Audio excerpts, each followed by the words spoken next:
Boom. Welcome back. 3 fucking weeks in a row. We're doing it. I can't believe it. This is a lot of Call of Cthulhu.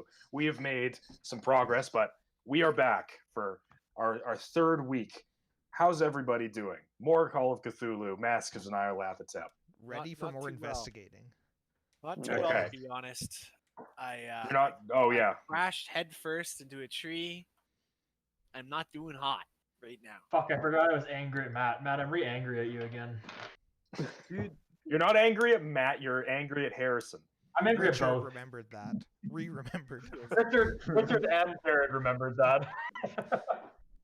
So you're mad at me for not being very skilled at riding the motorcycle, but you're not mad at Evan for, in a fit of madness, taking your limousine and driving it directly into a tree. He's a man of science. He's sympathetic towards, mental health issues that Norman is clearly facing. So maybe Harrison is undiagnosed. Yeah, well, he wouldn't let me diagnose him. So I mean, it's as though like I tried, I offered. Maybe Richard needs to have a gentler hand when dealing with Harrison. Maybe he doesn't know. Harrison could have what's that word? Embargo? No, that's not it. That is definitely not the word. The one where the rocks, your ears are all broken up. What? What? Split? Jared. The one where you're dizzy all the time. Vertigo. Vertigo. Embargo. I was so confused with where you're going with that. I got an embargo again.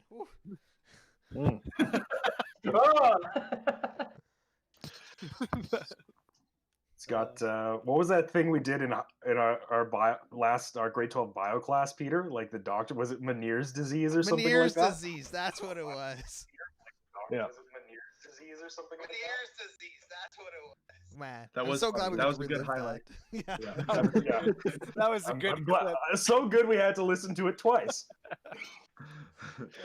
So, as always, we are Live Connection. We're coming back at you with session 17 of Masks of Nyarlathotep. We're in England. Our brave investigators just broke into the Penhew Foundation and stole some stuff, did some investigative work. The following day, we rolled for Norman's sanity to see if the Mondays would get to him. Surely enough, they did. He was rolling hot all night, and then as soon as we got rolling for the Monday, things went south pretty quickly. In a fit of madness, he stole Richard's limousine and drove it into a tree, almost killing himself in the process. He would have killed himself in the process had I not realized that I rolled the wrong damage die. Yeah. I almost just straight up killed Norman there. Gotta be careful, God. Norm's body soul definitely left his body for a second there, but then it was like, it's not your time. The sea called. Luckily, Richard and Harrison got onto Richard's motorcycle and drove all the way back, and then I guess Harrison decided to take the motorcycle back, even though he didn't have anything in his drive skill either, and it didn't work so great. But hey. I was really desperate. I just wanted to go for help. I didn't think it through. I know how to ride a motorcycle IRL, and then you're like, all right, make a roll for auto drive, and I'm like, ooh. I didn't predict myself, operating motor vehicles in this adventure, but here we are. It's even one of the higher base skills. It starts with like a 20 or something like that. Yeah, it's 20. Get a I 1 think and they 5. were going with that intention that people aren't going to automatically choose that as a main skill in this one. Probably, but even still. So, as we come back into the scene, we'll say that you have all gotten back to Richard's abode. It's getting it's still early morning, but Claude has taken the car to go and get fixed, and you can resume. It is February 2nd, 1925. Is it Norm still unconscious? Whoa. I'm just sitting in there with him. Oh yeah, he's totally unconscious. How do I wake him up? Always great to hear from your doctor. You don't need Norm up again this Monday. You may as well just sleep it off. I thought we moved on to the next day. Nope. If you want to move on to February 3rd, I guess you can. Can we sleep for 2 days just so that it's February 4th, just like today is? February 4th, just so we can be 90 years in the future. Exactly. That's deep. Yeah. 95 years, I guess. Wouldn't that be crazy? Hey, you can do whatever the hell you want. I would say the world is your oyster. why don't we make a plan today? We got some new leads and stuff. We have a little bit more knowledge. I'd say let's talk it over. Unless we want Norman to be part of the discussion, I guess. I thought we already had a plan. I thought we were We gonna kind do of like 2 and made a 2. rough plan, but I don't think we actually decided on any because we were talking about going to the trucking company. We were talking about splitting up. Right. No, we were going to stake out for the rest of the day. I think I suggested. The boat, and then the trucking company. Yeah, Those my are the plan's 2. still on that. I like that. I don't want to sleep today. Well, someone has to stay with fucking Norman. Why? Die. Get die. He's I'm fine. fine. He's fine. Yeah, see, he's fine. Norman's knocked out. He doesn't say anything. Evan, shut up. I'm gonna mute you.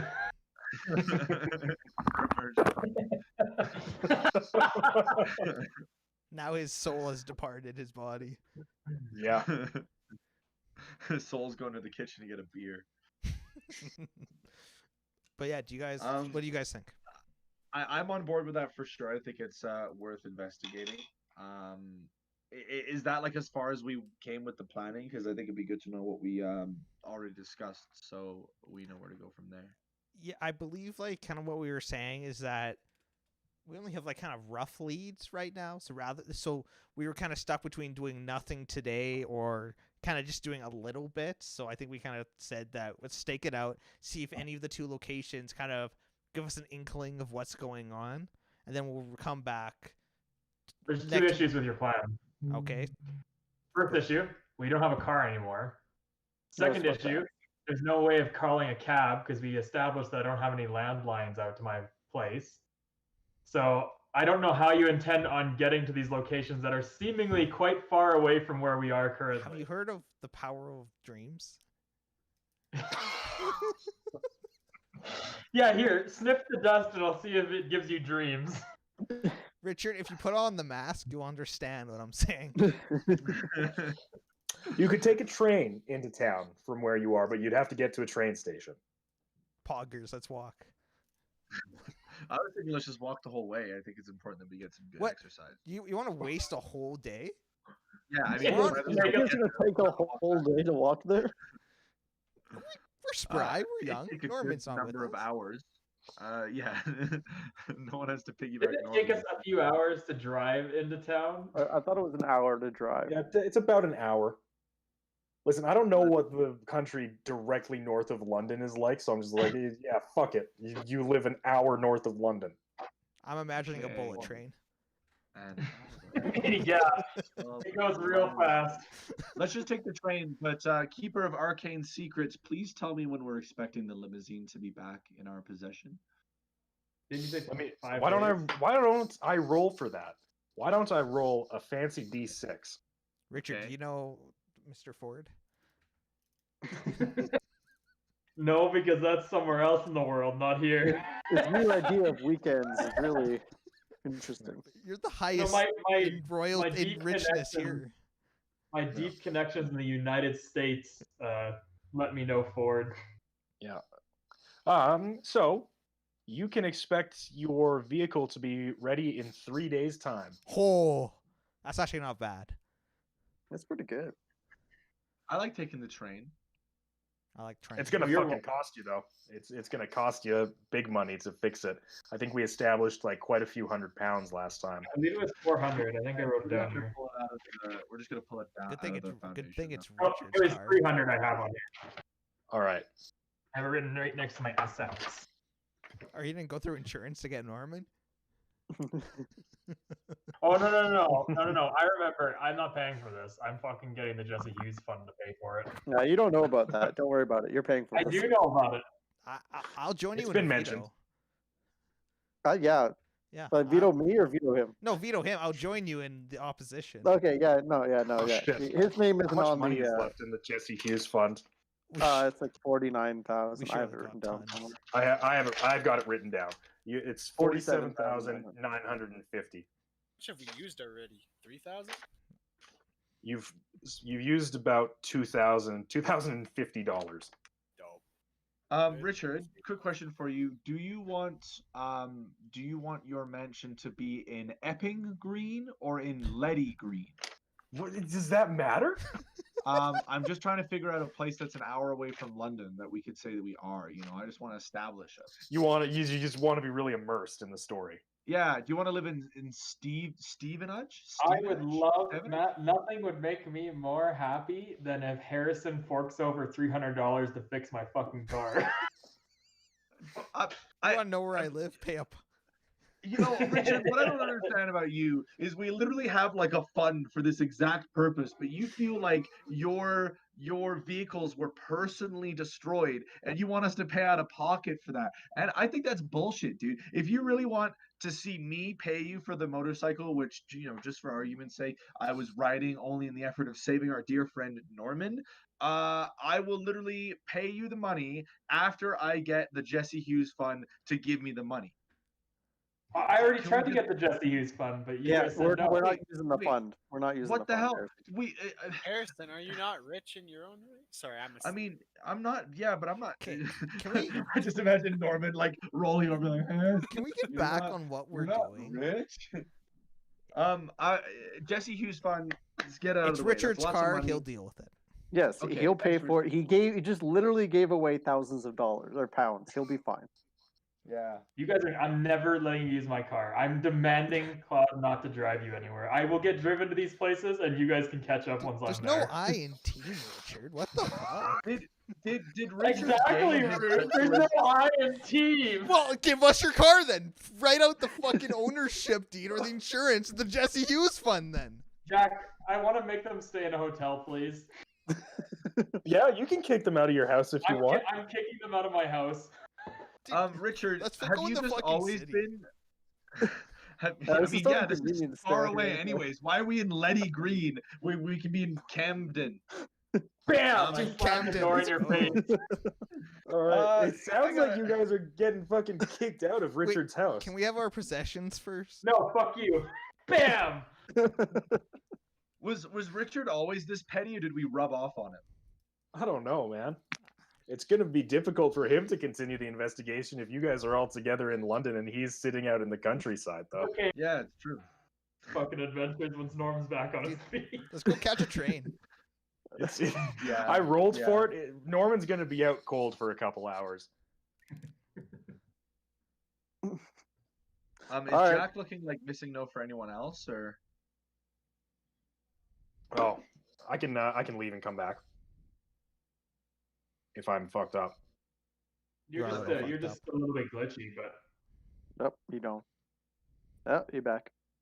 Yo. Oh, whoops! I don't want to do that. I think it might obviously just it's be. good. Yeah, it's good to see your handsome face, Jack. But when you're just like an icon, it's more mysterious. Your voice is a bit more ethereal. Gotcha. Okay.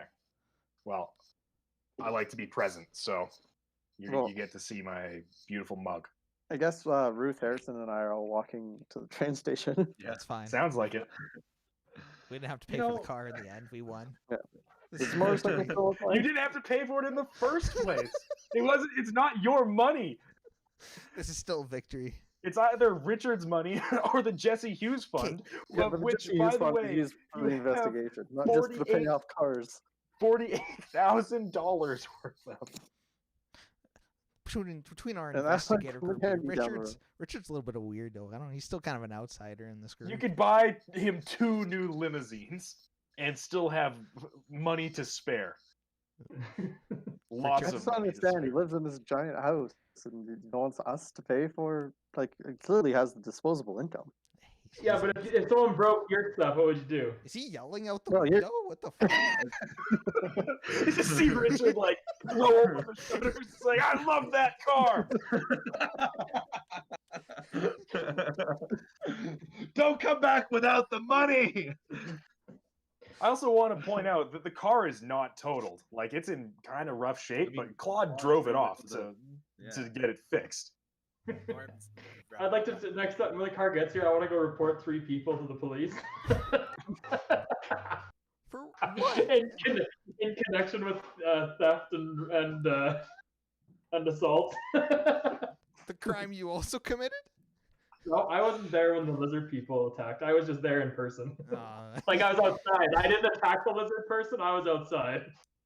There you go. Okay, so you 3 are hopping to a train station. It's gonna take you a while, but after a couple hours, you do get to a train station. Well, So that was along a good the talk, way- you guys. Yeah. Sorry, so, Graydon. so we're going to the trucking and the ship.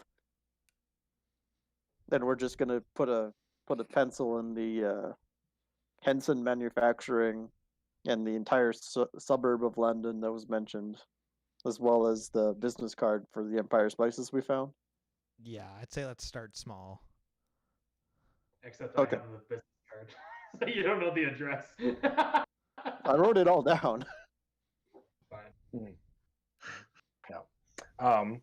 The entire suburb of London, Limehouse, is where the ship is. So, Ah, okay. yeah. You are all good on that front. Yeah, you guys can catch a train into town quite easily. Where are you going?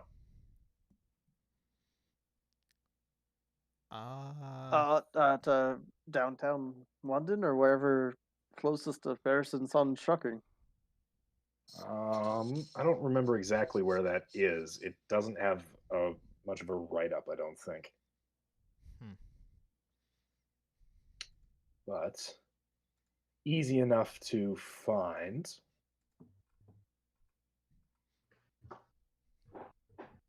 So if you're heading to the trucking place,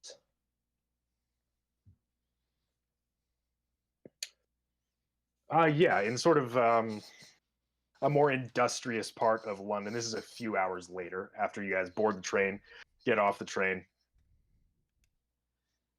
I forgot I was playing music in the background and like a creepy piano riff just came in. I was like, what the fuck is that?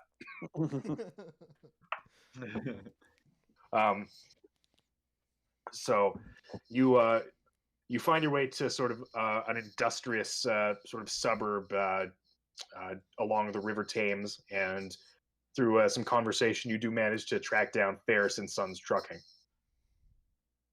or Ferris and Sons, whatever it was. So what do we see sort of here? Is this a big building or? It's just like a normal, like, sort of like on the surface level, it's just like an old brick building, sort of like 2 swing open wooden doors for, like, you know, garage work. There might be like some space in the back, like a yard or something like that, but it looks pretty generalized for the most part.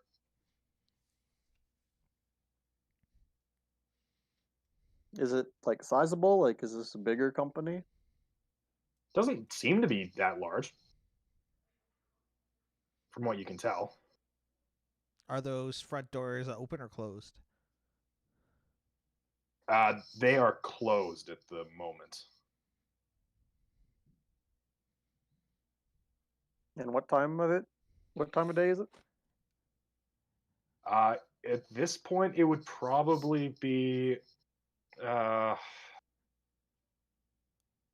You're probably looking at close to noon at this point after walking to the train station, hopping on a train, and then going to London. Are there lots of people around? It's fairly busy. It's a Monday in a rather industrious area. The children are at work. Norman's dreams scare me.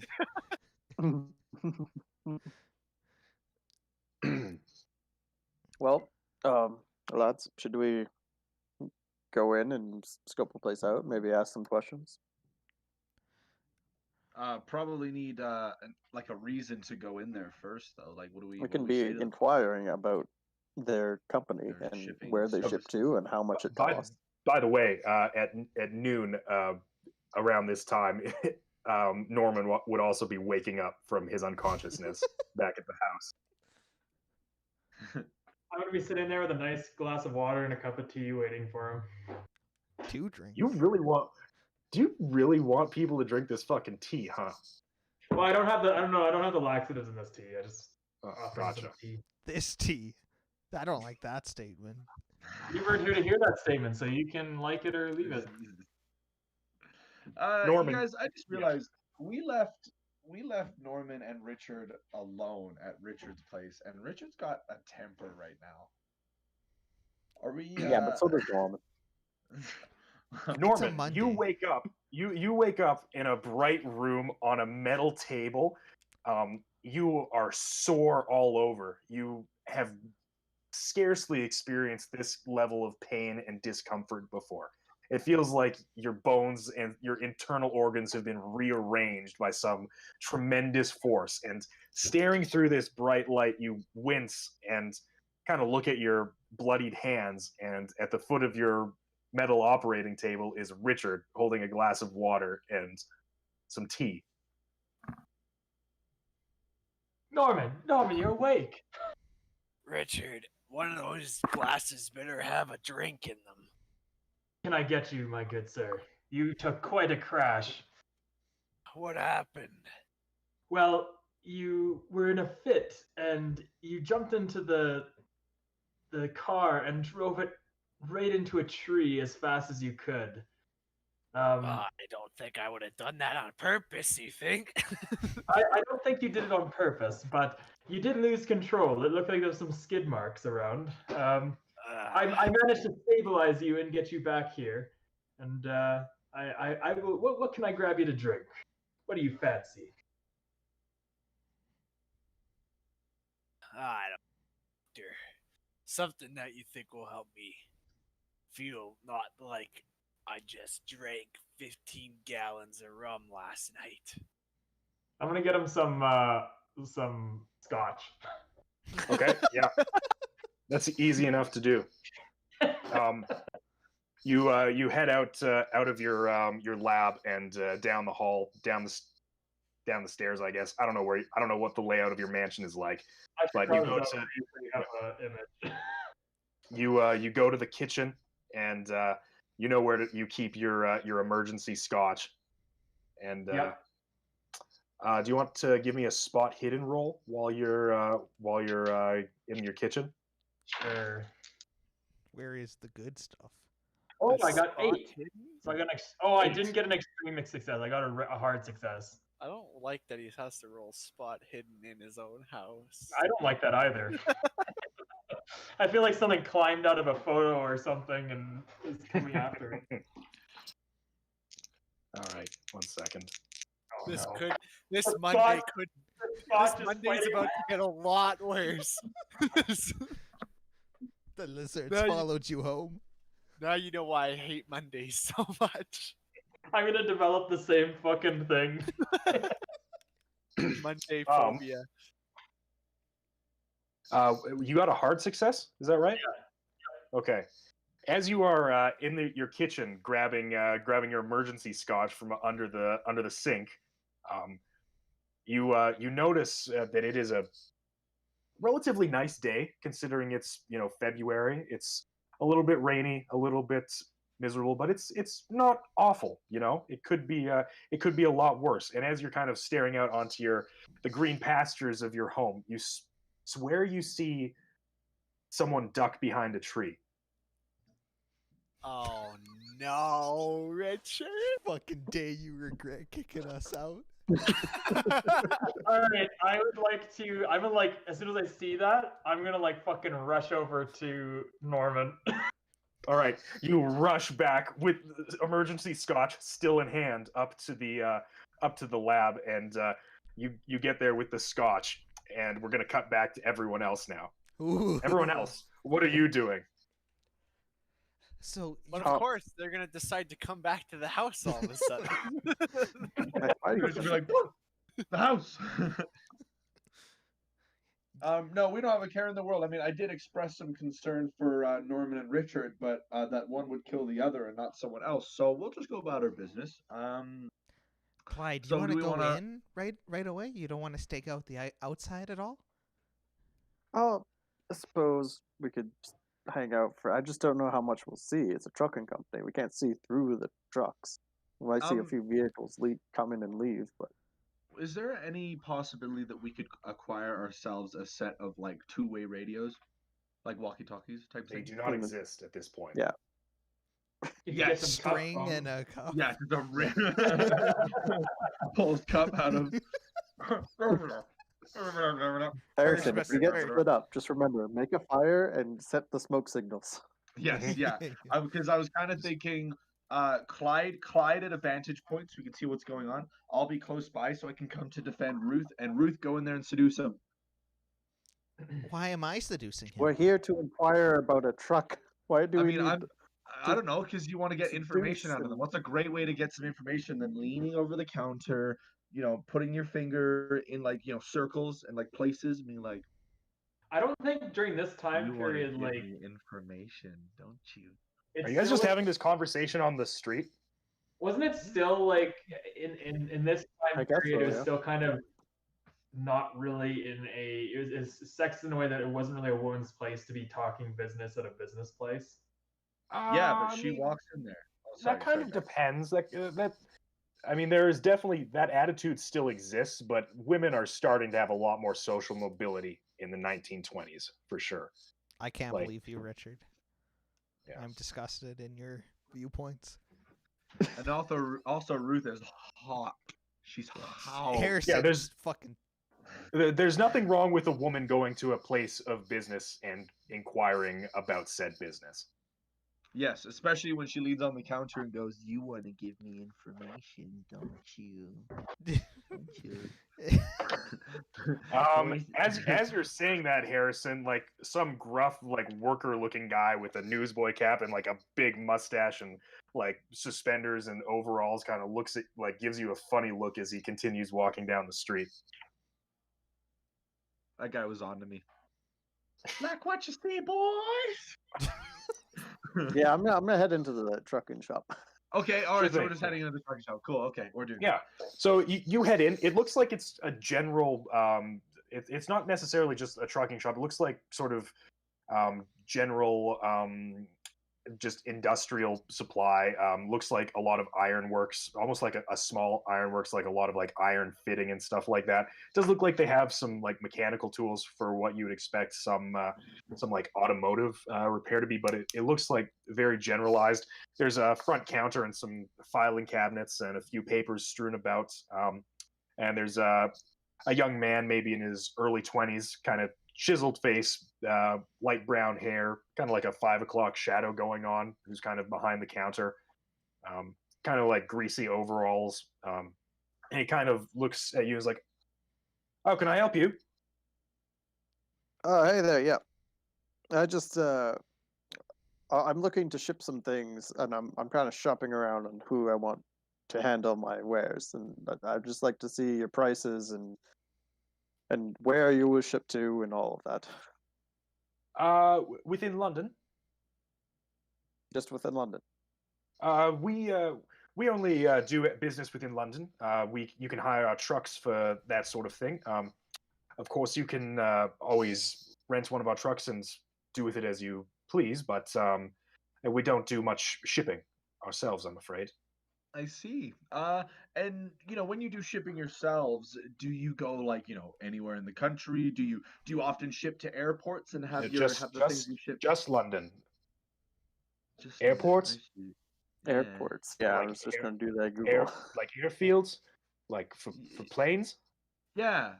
Yeah, that's not like unreasonable, right? Like we like planes, maybe things get, carried around by plane. I was just wondering if you guys ever, deliver things to a plane that can go, I don't know, shit, like Egypt. I don't know, like just go to other places, Damn, I'd love to see the size of the plane that can make it to Egypt carrying a big, heavy fucking safe. interesting. I mean, yeah. I mean, hopefully they'll make it there at some point. Who knows, right? Ruth, your turn. Ask a question, 1925 technology, baby. please. There was the Wright brothers in 1905. They could have World carried us War safe. One just happened, and We they were took a dropping ship. bombs from fucking like wooden planes. I just remember we took a fucking ship to London. I'm stupid. I thought we had a pleasant airplane ride over there. It's full of innovations for the time, Harrison. Damn. It was just, I mean, I don't know. Maybe we'll get there someday. I mean, I'll write a book about it. What I invented over there. But yeah, we can deliver within London if you like. I see. And how many trucks do you have for rent? I don't think the book says that. I'm gonna say I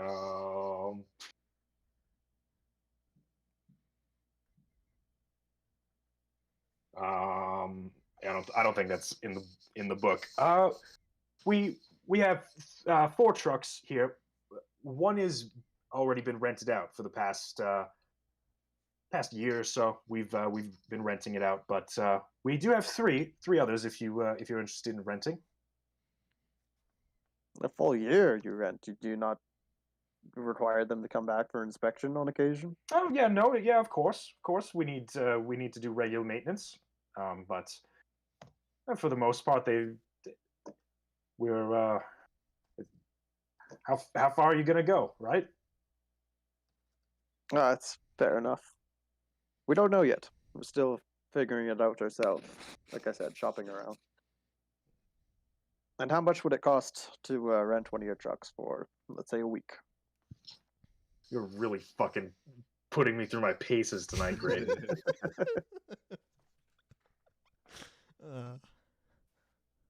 This is what happens when Clyde turns British Clyde. He doesn't. Sherlock Holmes over here. I'm not even really attempting my accent right now. I'm trying to remain just neutral. Just It's funny because I can hear like from our D&D, I can hear like Rayla's persona in there. Mm.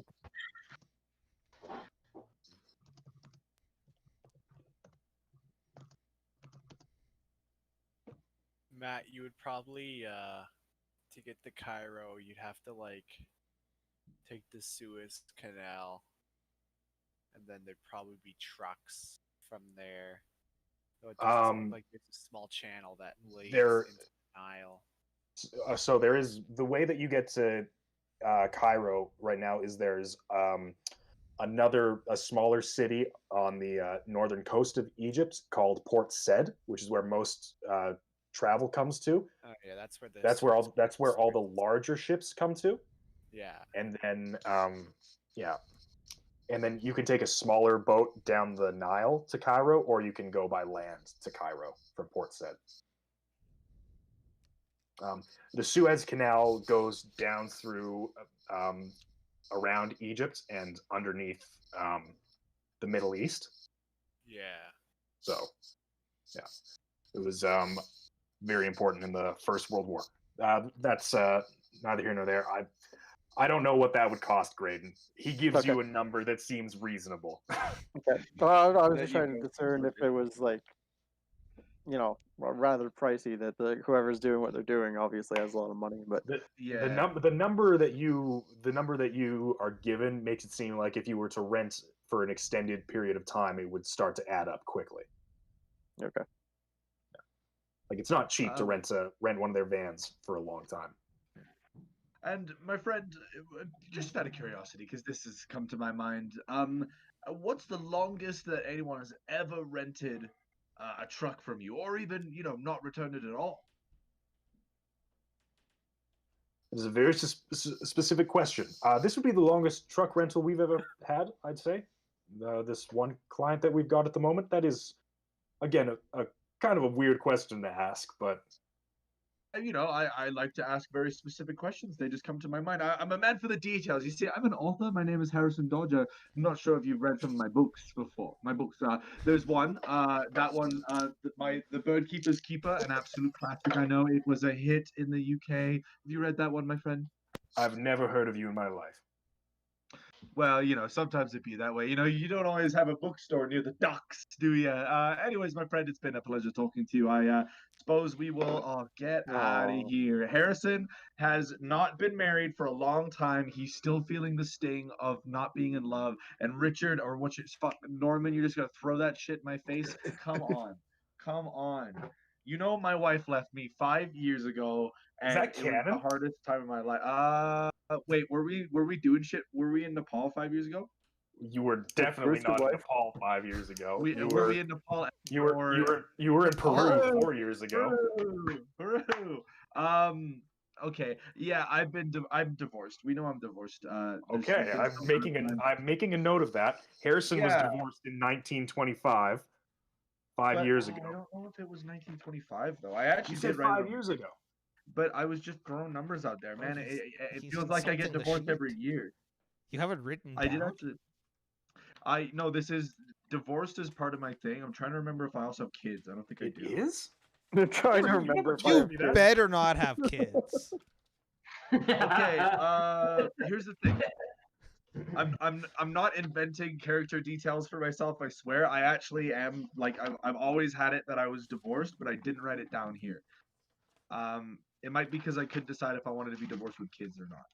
Gotcha. But, Okay. But I'm super. Well, I'm divorced. making Matilda's I am the only making the woman in my life note. now. Okay.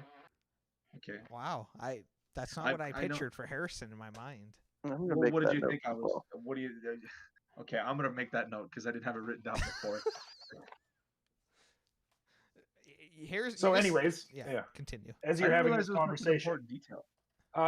is there anything else I can help you with today? No, you've done plenty. Thank you, young man. All right. Well, my name's Glenn Ferris. Me and my papa run this place, so if you need anything, just ask for me or Mr. Ferris. Definitely. We'll be in touch. Cheers.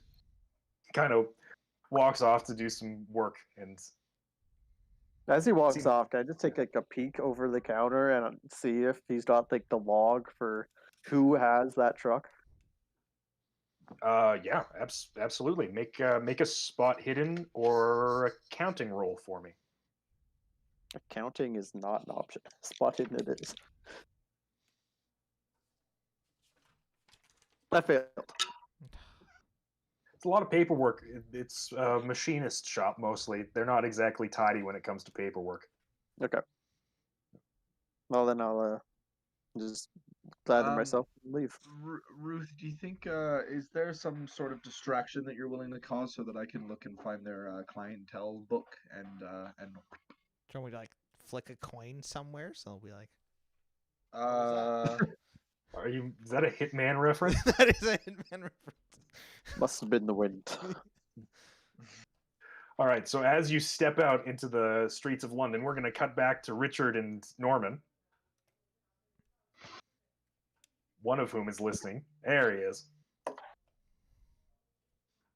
Wake up, All right. Norman. Norman, Norman, Richard rushes into your room holding a bottle of whiskey, and he seems kind of distraught. Are you almost out? Is this the last class? oh Norman, there's I know. someone here. I saw someone trying to sneak around the house. What do you mean? Who? So I was looking out the window and I was getting you this bottle of scotch because I Is it figured not what one of your better. workers?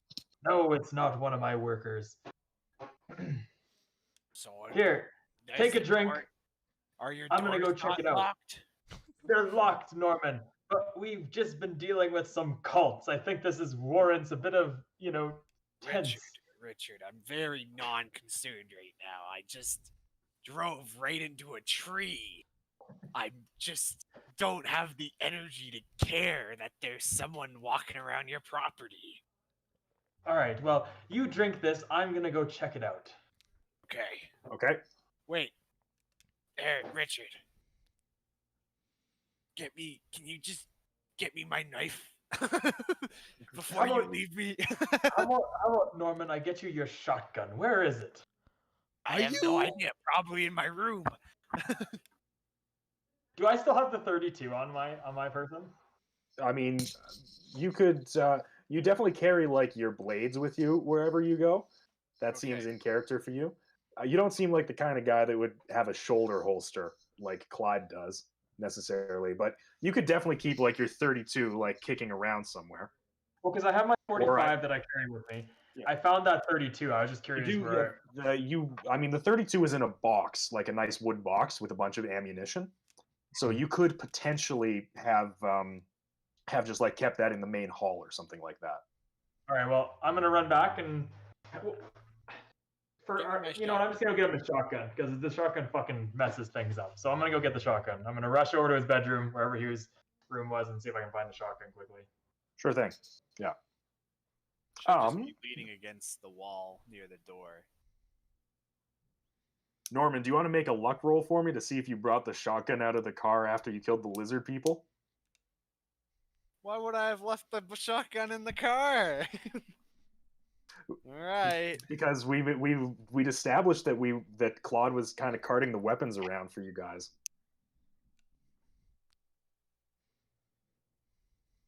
Well, I failed. And I would have had to roll a negative anyways because it's still Monday. Right. Well, you don't have to do that on a luck roll. Okay. Well, I failed. Richard, do you want to make a spot hidden check for me? Yep. That is a hard success, 16. Hard success. So when you go to a Norman's room, you don't find the shotgun, but you're like, shit, there's got to be something. And you search through. You get to Clyde's room, and bundled up in a bloody coat is a sniper rifle and a lever action shotgun. All right, I'm gonna grab the lever action shotgun and some ammo. Legacy DLC. Yeah. Lever action. I never even got to really use that shotgun. I fucking bought it and died. You used it once. Oh no, that's true. Yeah, I Looks remember like that. Norm's gonna get to use it quite well today. All right, I'm gonna take that and some ammo and rush back to Norman, and then I'm gonna rush outside. All right. So Richard, you this isn't my shotgun. Norman, I couldn't find your shotgun, but I found this one in Clyde's room. It looks like it would do some damage.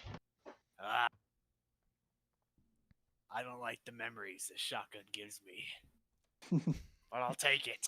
Oh God, it's Monday too. All right. Hopefully, it's a bad for the other guys and not me. Mm-hmm. We'll find I'll out. stay here, rest my tired body. You go check it out. All right, I'm gonna head outside and see if I can. All I'm right. gonna go to where Are I you spotted the. Are you gonna grab the 32 that you found in the basement? No, I have my 45 on me.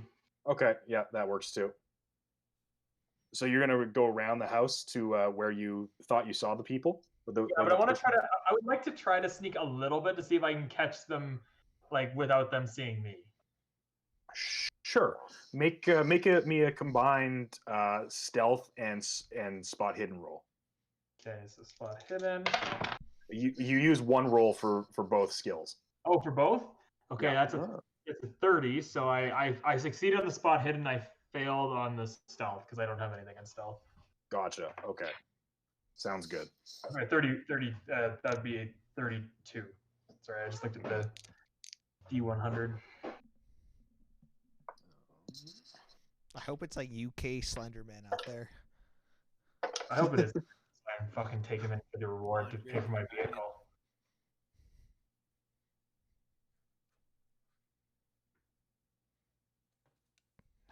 I did not Sorry. see that coming. Sorry, I just had to make a note of something.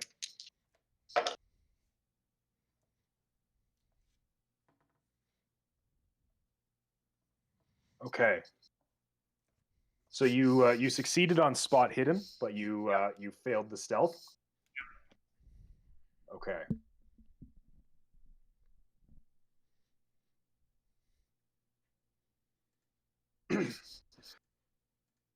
How hard of a success was the spot hidden? That was just a regular success. Regular success. Okay. So you think you're kind of sneaking around the front of the house, but you kind of like bump your shin into like a loud metal watering can, and you hear it kind of echo around the grounds for a little bit. But you have your eyes very, very keen, and you make your way around to sort of the gathering of trees where you saw the person. You don't see anything. There's no one at the tree directly there, but out of the corner of your eye, you once again think you see some movement in the distance. Okay, I'm gonna try to get a closer look at that. Yeah, make a spot hidden. Come on, baby. Hard success. Or better. Where'd that go? Okay, that was a 1. This is a big thing right here. Can't. Yes! No! Just a regular success. I was 2. Actually, I'm going to push it. I'm 2 away from a hard success. You're going to push it? Yeah, because I want to make sure I get this one. So you want to roll it again? Can I? Is that how it works? Well, pushing the roll means you roll the dice again, and if you fail, something bad happens. Are you using like 2 luck points? Well, that's what I'm thinking. Does it make it? Does that? Never mind. I'm just going to take the normal success. I'll just take the normal. So you look in the direction, sort of towards a cluster of bushes and shrubbery where you think you saw the movement, and the bushes are kind of swaying a little bit, but you don't see anybody. Does it like look like it's wind swaying, or does it look like it's like unnaturally swaying, like it's something causing from down below? Tough to tell. Okay, I'm gonna slowly approach with caution. Slowly approach with caution. Norman, what are you doing? I'm just lying on the table, just kind of with my gun out, with my shotgun, sitting here and my drink in my other hand, just chilling. Nice. I was trying to find a picture of because I know a movie scene where that's happened, and I wanted to put it in the group chat, but Gotcha. Right. couldn't find it.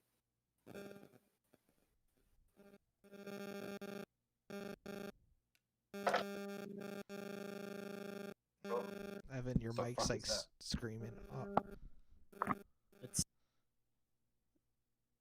Oh, now we can't hear. Oh, Hello? oh, jeez. We're good. Hey. We're good. I don't know what's happening there. Yeah, that was weird. I don't know either. You're approaching with caution. Yeah, I wanna like go towards it to see if it's natural, or because I know there's something out here. I just need to find it.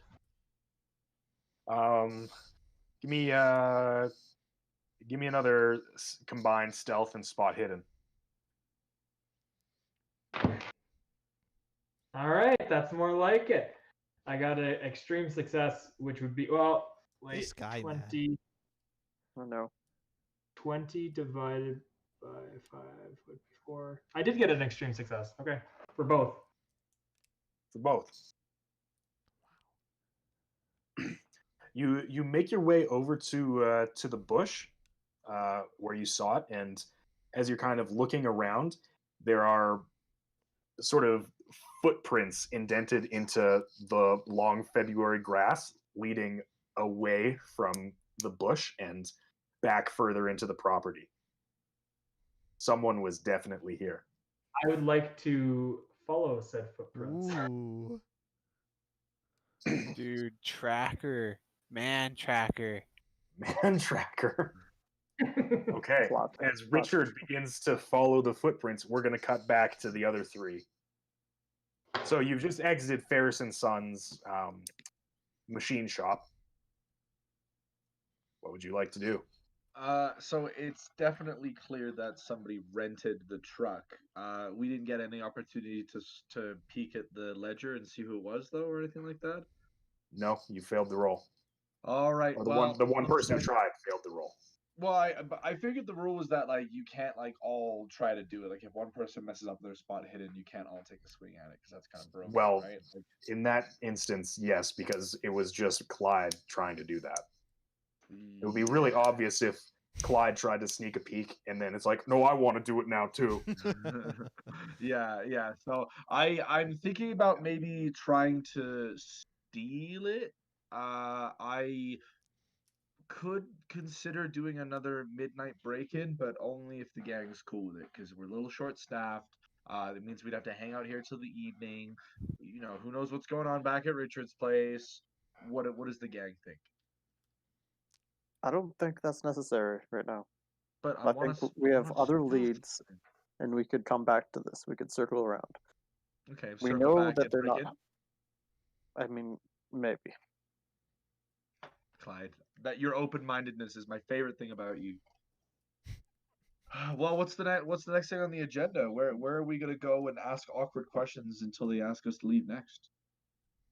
I think they asked you to leave. We could go to the rope makers' fields and then check on the ivory wind.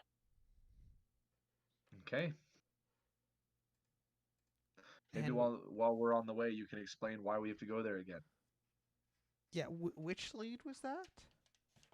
That's the ship that we found that's Okay. hypothetically or supposedly taking all of these shipments. Yes, let's go there. Do we want to establish a line of questioning before we go in this time? Or I don't Let's know argue how. about what to do until Clyde decides to just walk in. Well, excuse me if I want to stand in the street and talk about how pretty I am. That's Yeah, what people well, do in the street. that's what the streets are for. Well, I I mean, say shoot, like, what are we expecting to see when we get there? You know what I mean? Like, it might just be a ship. I don't think we could just walk aboard. I would just want to maybe talk to the dock master. I think See that's when it's next heading out. and whenever it's next, depending when it's next heading out, we can potentially stake it out then to see if one of the one rented truck potentially appears. Exactly. clever And guy. now we know that there's a. We will recognize the If we truck. see another truck, odds are it's the same people we saw earlier. It's not going to be other people. Wow, that encounter wasn't a waste completely. There's always a method, Ruth. Always a method. With us, sometimes it doesn't feel like it. Just gotta really look deep into Oh. yourself. A lot of times we're like, yeah, we're gonna go investigate, and then we light fires and we fight. That is investigating. Yeah. Investigating with fists. Anyway, let's go to the shipping company. Is that far away? You do not have a shipping company. You have a general the ship. location. Yeah. You have the name of a ship. Right. But Yeah, let's just go to the docks and wander around until we see ivory wind on the side of a vessel. Or find the dockmaster. right. That's a little ways away, but with the London metro system, about say an hour or so later, you're able to find your way to Limehouse, which is a very industrial and rough and tumble area of London along the Thames. I think I've got a map of it actually. I can give you guys a map in the handout section. Oh, heck yeah. Ooh. Handouts and public transportation. That's what we're all about here.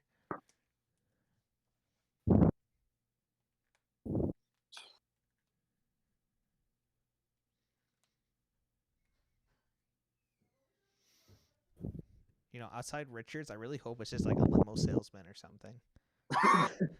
Hey, so I heard you just wrecked your limousine. Lurking in the bushes. They always come out of nowhere. Some guy trying to sell you insurance. Has a crazed madman taken your vehicle? So All right. here is the general location of Limehouse.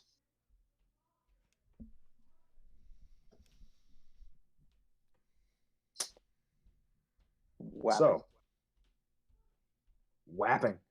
Yeah, these are all different neighborhoods. Like I think Whitechapel is quite famous. Oh, Um, Isle of the yeah. Dogs. That's a good movie.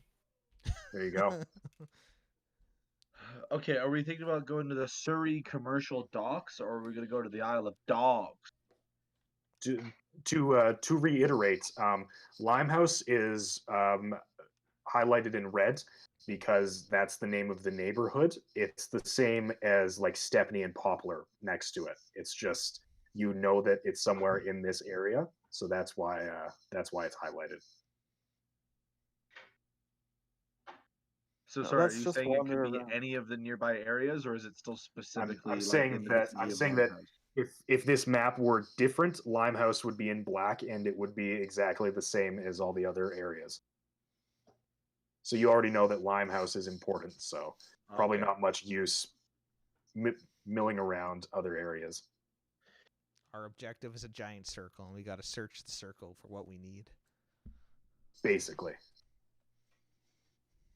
Well, I mean, it's still the best place to start is going to be the closest body of water to Limehouse, right? Like the river as it's passing through. I don't disagree. Let's just wander until something catches our eye. That's all we can really Yes. do if we have nothing to go on. Remember, we're tourists. This is Boat fun. enthusiasts. Okay. Give me one moment here.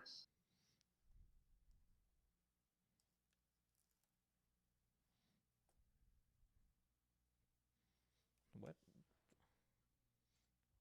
Google tourist things to do in London in the 1920s. Wow. We, the tourists, have come to your industrial area to watch you unload cargo.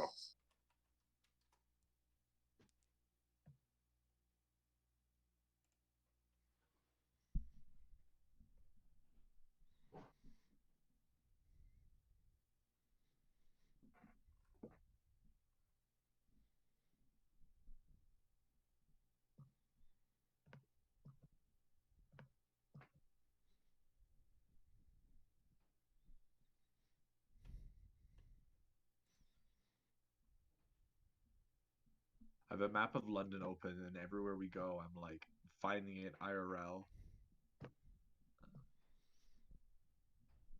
That's what I'm doing right now. Nice, But you know. I I'm want in to see Africa. Miles Shipley's house. I'm on All Mount right. Kilimanjaro. So- So if you guys are going to just walk around Limehouse looking for the name of a ship, I'm gonna need spot hidden checks from all of you. And don't bother telling me if it's a normal success. I definitely need a hard success. How about an extreme success? An extreme success would also work. I told you I was a boat enthusiast. I only a normal success, so fail. But you did get extreme success, Harrison. So My as you're thresholds are quite- sorry. as you're walking along one of the canals that comes off of the Thames and is sort of where a lot of the like small skiff boats and vessels sort of embark and disembark, you do see a ship called the Ivory Wind docked there. I see it. The Ivory Wind. Wow, good Let's eyes, be on our way. Harrison. Thank Yes, well spotted. you. Ship spotting was a habit or a hobby back in the day, and a habit. Honestly, I could break it. Ship spotting. Just All right, Yeah. all right, Harrison. Ship's All right, spotting. all right. Do that with your wife? You don't know about his wife, I don't think. Didn't he say in the shop I was divorced? Or I was can't- that? I can't remember if that was in character or not. Clyde. Yeah, no, I'm divorced. I'm legit divorced. But Clyde, can you come here for a second? Don't ever ask me about my ex-wife again. You better not be What was her referring to name? me. It was the Yeti's daughter, Clyde. That's why he wrote that book. He's Mark Hamill. Wait, Harrison Dodge has a book called The Yeti's Daughter. Yeah. I- we need to, okay. I was thinking about this the other day. We need to sit down and hammer out what is in the Harrison Dodge literary canon. Okay, Got to I'm gonna establish the collection. Yeah. because I need to know date of publication. I need to know title of the book, and I need to know the content of the book. Because right Okay. now we've got Mark Hamill and the Yeti's daughter. We've got You Won't Believe What We Saw Down There, or whatever that one was. We had The the one about a Keepers bird. Keepers. The Bird Keeper's Keeper. All right, I have a Google Doc open right now. I'll chip away at it. That's Okay, I sounds love good. that one. The Bird Keeper's Keeper. I love that one. Well, I think the Bird Keeper's Keeper was the thing that like sprung me to fame. It was the thing that made Right. me like the Harrison Dodge. So what I need from you, Matt, is the title of the book and the date of publication in Yes. order for all the books, and like a brief synopsis of what's in each book. We established that the Yeti's daughter is like some dude named Mark Hamill in the Himalayas getting married to the daughter of the Yetis or something like that. Yes. Gripping saga. Yeah. Okay, I'll get to work on it. Okay, sounds good. You can chip away at that. While What- you're doing that, we're gonna cut back to Richard and Norman, Jack, All what year was it when we were in Peru again? 1921. Thank you.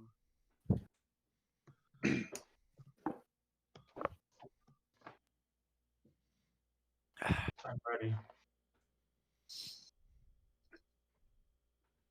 Okay.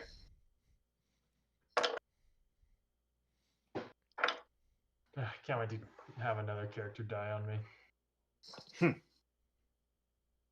Don't make him laugh. That would be funny though. Sad but funny. I don't have any of the doctor was like my backup plan since I started the campaign. I don't know what the fuck I'd make after this. I'll make an accountant. Accountant by day, assassin by night. Thought you just like Ah. a lawyer from New York. The double A. There's Yeah. Put all stats into accounting. I'll become Claude. Okay. Richard, if I could get one more spot hidden check from you. It's like, oh man, Richard left everything in his will to Claude. Just drove those limos so good. All right.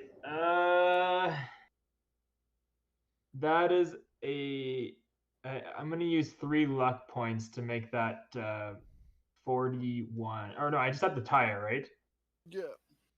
Okay, I'm gonna use 2 luck points to make that 41 to 39. Okay. That's a success then, I'm assuming. Yeah. Like your threshold. Okay. So as you are making your way around your estate, you get all the way to the other side. Sort of, it's tough to like sort of see the footprints because there's not like any snow. England's quite moderate, so they don't get a ton of snow. I don't know exactly what the weather was like in 1925. I'm not googling that. I googled the lunar cycle and the calendar.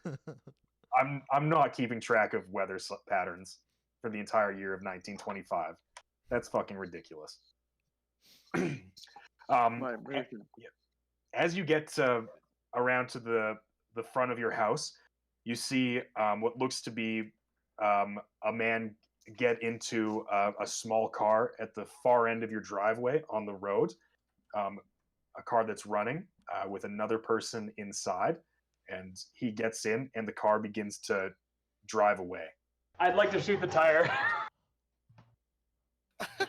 You want? All right. You don't? With what? My 45. Oh, okay. That's That sniper rifle. okay. Hang on. This is quite a ways away, but yeah. Okay, you can. Oh baby. It's Okay, hang on. high noon. I need to tell you. This is gonna have a lot of penalty dice. Okay, well, I have a good firearm, so here hopes that it works out.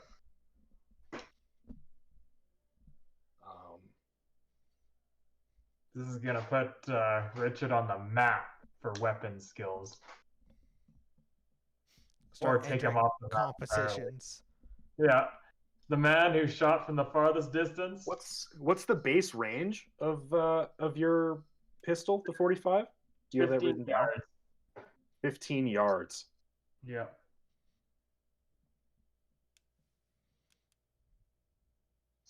I have no perception of how long a yard is.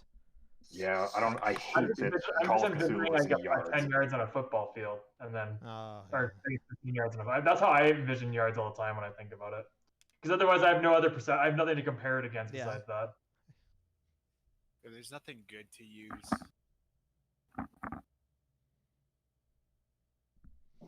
yards. Yeah.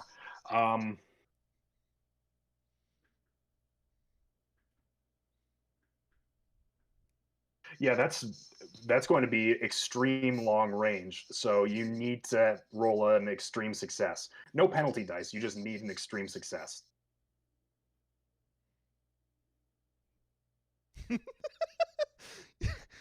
I see the seeds of doubt starting to grow. I have a high skill in that category, but that doesn't mean that the extreme success is high. You've been rolling well all night, Jared. Is this where it ends? He's hot. Um, He's hot. Which dice It's do hot. I use? This is the question that I face. Do I use the Yep. watermelon dice or the blue resin dice? Personally, watermelon dice. That's like one for resin. watermelon. Resin's cool. Okay, that's one for. I need some people to do some tiebreakers here. I like watermelon. Okay, that's no, two it's for fun. watermelon. Matt, Evan. Evan's watermelon. muted or something. Oh, that's three for watermelon. That's it. Here we go, watermelon dice. Watermelon. Can I use luck to succeed on this one? Yeah, Since of course I you can can. use it to push that. Of course. Okay, yeah. I'm gonna use 7 luck points to This succeed on fucking this guy. I get fucking- one of those rolls a night, and I'm like, this is a victory. Jared's just fucking Oprah with the fucking nice dice rolls. Well, is it metagame to say what my firearm skill is? No, you can say. You're I like have a 75 in my handgun firearm, so my extreme success is 15. Still, just, Yeah. only 15. Oh no. so. But I rolled a 22, so I pushed it with 7 points. Yeah. I tried to. Love my Okay. dice. Make roll a damage die Oh for my me. god, I can't believe that. D10. Maybe it's time. Like I'm all on your side for like The being with the character. in the heart of the dice, but maybe you should go get some more. Maybe once this character dies or something, but The 0 on the D10 is 10, correct? You rolled a 10. Yes. The build points of most cars are 1d10 per build point level, so you probably just took out a build point of this car. My 45. what a monster! I Shroud was like, over here. I was like, you're gonna 1d10 need plus 2. You're gonna need to roll an extreme success, and then you're probably gonna need to roll a 10 on the d10. And I was like, hang on, I need to, because I'm assuming they're just using a dinky car. Hey, while we're waiting for our game master, I did a Google search for things to do in the 1920s, and Oh, yeah? flagpole sitting was a big craze. Flagpole? Is that where they climb a flagpole and sit on top of it? Yep, That's like planking in 1920. Yeah, it really was. And they would sit on the little platform for as long as possible. Weird flex, but okay. Hmm. No Peter, I'm kidding. also agreeing though. I think you just need to fucking get another set of dice. You know, I'm about long-term investments with this dice, and I really wanted to believe, but week after week, they It's let just me like- down. I commend you, but it's like at least when my one set of dice is doing bad, as soon as I fail with a set of dice, I go to the other set of dice. No, I couldn't do that. I'd be willing to get a new set, but I'd be back all over to my commitment issues. Okay. So let me set the scene. Richard, as the car is pulling away from your home, you take aim, bang. The bullet shreds the tire on the wooden frame, and the car kind of screeches for a second. They have to make a drive auto roll to see if they made. There's gonna be like 3 accidents on this fucking road today. They're putting in a light or something. Oh shit! They actually succeed. So they keep it going, and they're gonna drive on the fucked up rim. You did a full build point of damage with a single move, but they're gonna try and keep driving. Am I able to take my second shot? Yeah. I don't think I'm gonna fucking make it, but Yeah, it's you still need an extreme success, but you have a penalty die now because it's a second shot with a with a handgun. nope, that's a 20. I don't want to waste more luck points on that. The second shot goes wide, and the car is going slowly, but it is moving. Can I get? Is there like? There's license plates now, so could I? It's I would say if you got an extreme success on the spot hidden. So many extreme successes. You're trying to do a lot of extreme things here. No! I got a 71. That's not even close. I dropped my fucking glasses as I was looking. All right. The car begins to slowly make its way away from you. I'm gonna run after it. Actually, I'm gonna get on my motorcycle. That's what I'm gonna fucking do. My motorcycle's still alive. It's just scratched up a little bit. Yeah, absolutely. You can get on your motorcycle. I'm fucking chasing these bastards down. Oh my god, Richard's a monster. Like, You don't invade you my trespass property on and my- fucking get away by just driving. Graydon, you're frozen on my screen. Property. That was the last words we ever said. Oh, Graydon's Okay. frozen Still in a very frozen? elegant pose. Oh, there you dang it. go. Oh, no. Norman, are you still sitting in the lab with a shotgun and a bottle of whiskey? I sure am. Just making sure nobody comes in. Like I said, I'm resting my tired bones. I got freaking messed up today. Okay, sounds good.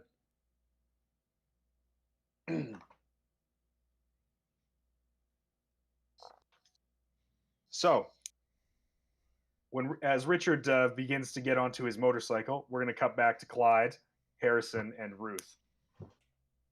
So you have found the Ivory Wind. What would you like to do? We're gonna. What kind of ship is it? It is a large freighter. It seems old and dilapidated, but it's large. I have a full write up of it. I want one of these fucking things.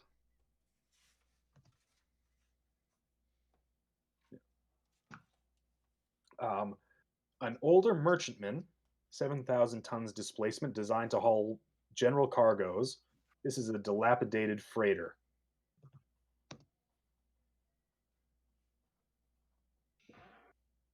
Looks pretty dilapidated to me.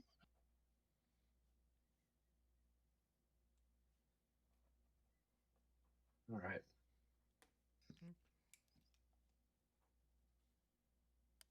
What do you guys want to do? Can we go a little closer to said freighter? Yeah. Are there any people around? Are there it's like There's a people coming and going off the ship, or is it like being loaded and stuff? make a spot hidden check for me. I'll assist you in that. You do it with a Do bonus I- die. Yeah, dude. Okay.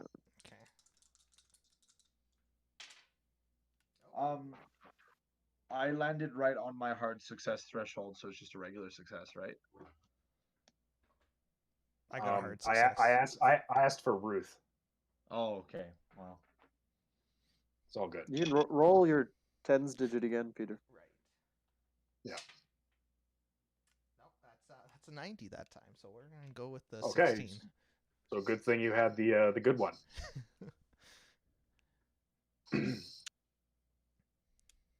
So you do see a number of what appear to be sailors of multiple ethnic backgrounds, sort of cavorting around the ship. They're not loading or unloading anything right now. It seems like the ship is just in making a port stop, and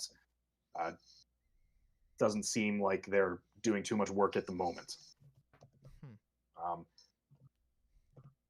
You see one man looks to be sort of in his early to mid 50s, kind of full beard, kind of sort of like shortcut graying hair, wearing like a big coat and sort of a cap. Appears to be very captain looking, making his way down the gangplank to the wharf. Now that man there, he looks like a man of authority. Do you like that, Ruth? Do you like it when you see men? No, I'm just pointing out who we might want to talk to. I just think that was very enthusiastic the way you said that. I can Last man of authority, she fucking punched. So Several men of authority. Harrison, you're the adventuring type. You've talked to a lot of That's people true. over your travels.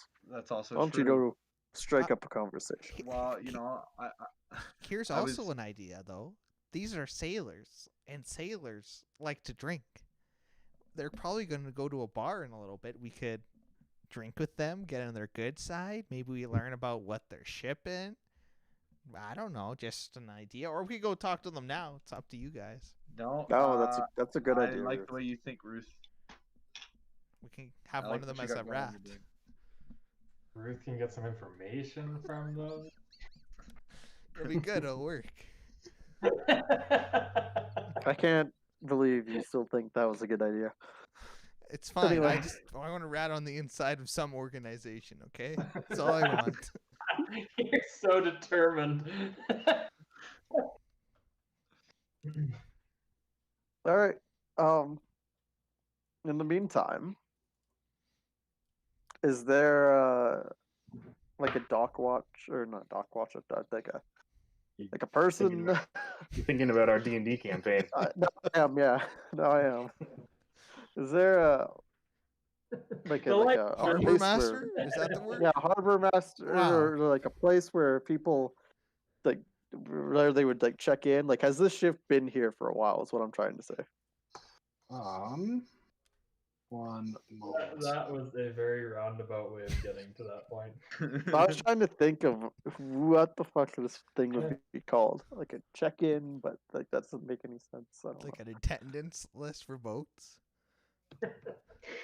George, here. Fred, here. Greg, here. Fred the boat. I love it. Make an education roll for me, Clyde. Ooh. I'm educated. Success. Success. You know that located in London is Lloyd's Register of Marine Shipping, which is an international organization which keeps records of all maritime, or typically I think in most cases all above board maritime like mercantile endeavors. What was it called? Lloyd's. At this point in time, it was known as Lloyd's Register of Shipping. I think in modern, it's just known as Lloyd's Register. They're headquartered in London on 71 Fenchurch Street, but I think there's ways to access it without having to go to their headquarters.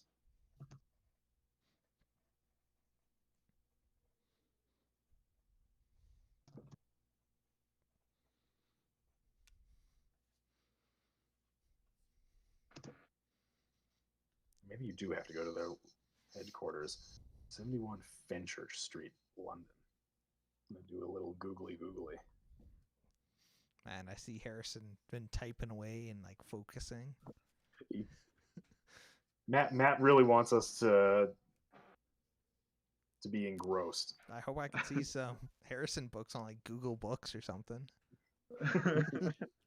I'm writing the synopsis for the Yeti's daughter right now. Of course you are.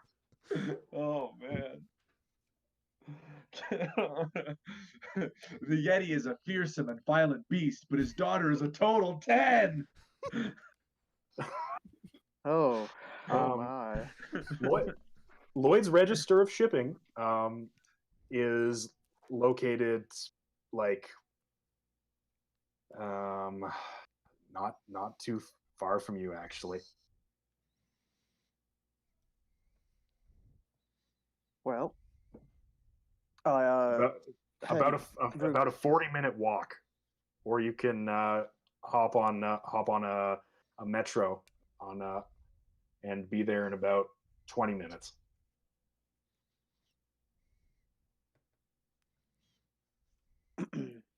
Which you just Ruth, know, which you just know for completely above the boards reason, Clyde.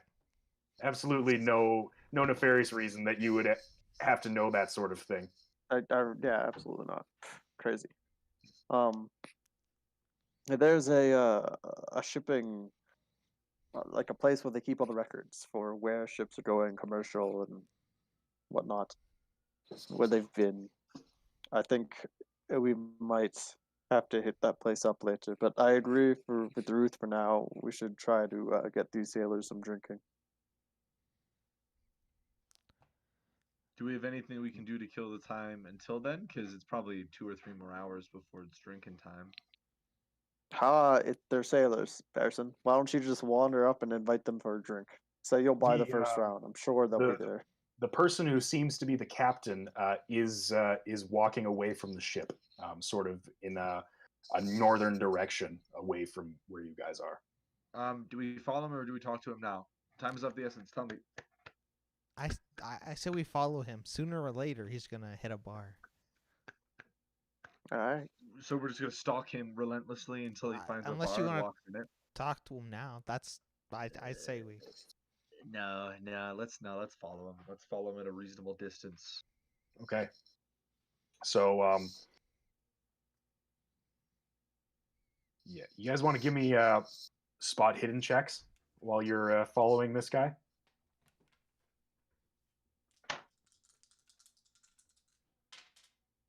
My rolls are actually pretty outrageous tonight. I just rolled an 8, so extreme success. Normal success. Yeah, that's pretty good too, Ruth. Oh shit! I misread my dice. I got a extreme success. Oh. An extreme success. Okay. So, you all notice that the gentleman who appears to be the captain is a little bit sluggish, a little bit seems to like trip up a little bit, like he's wobbling a little bit, not unlike somebody who is like maybe a bit hungover or still a little bit in the sauce. But he the first place he does go is a bar not too far from the ship, a public house.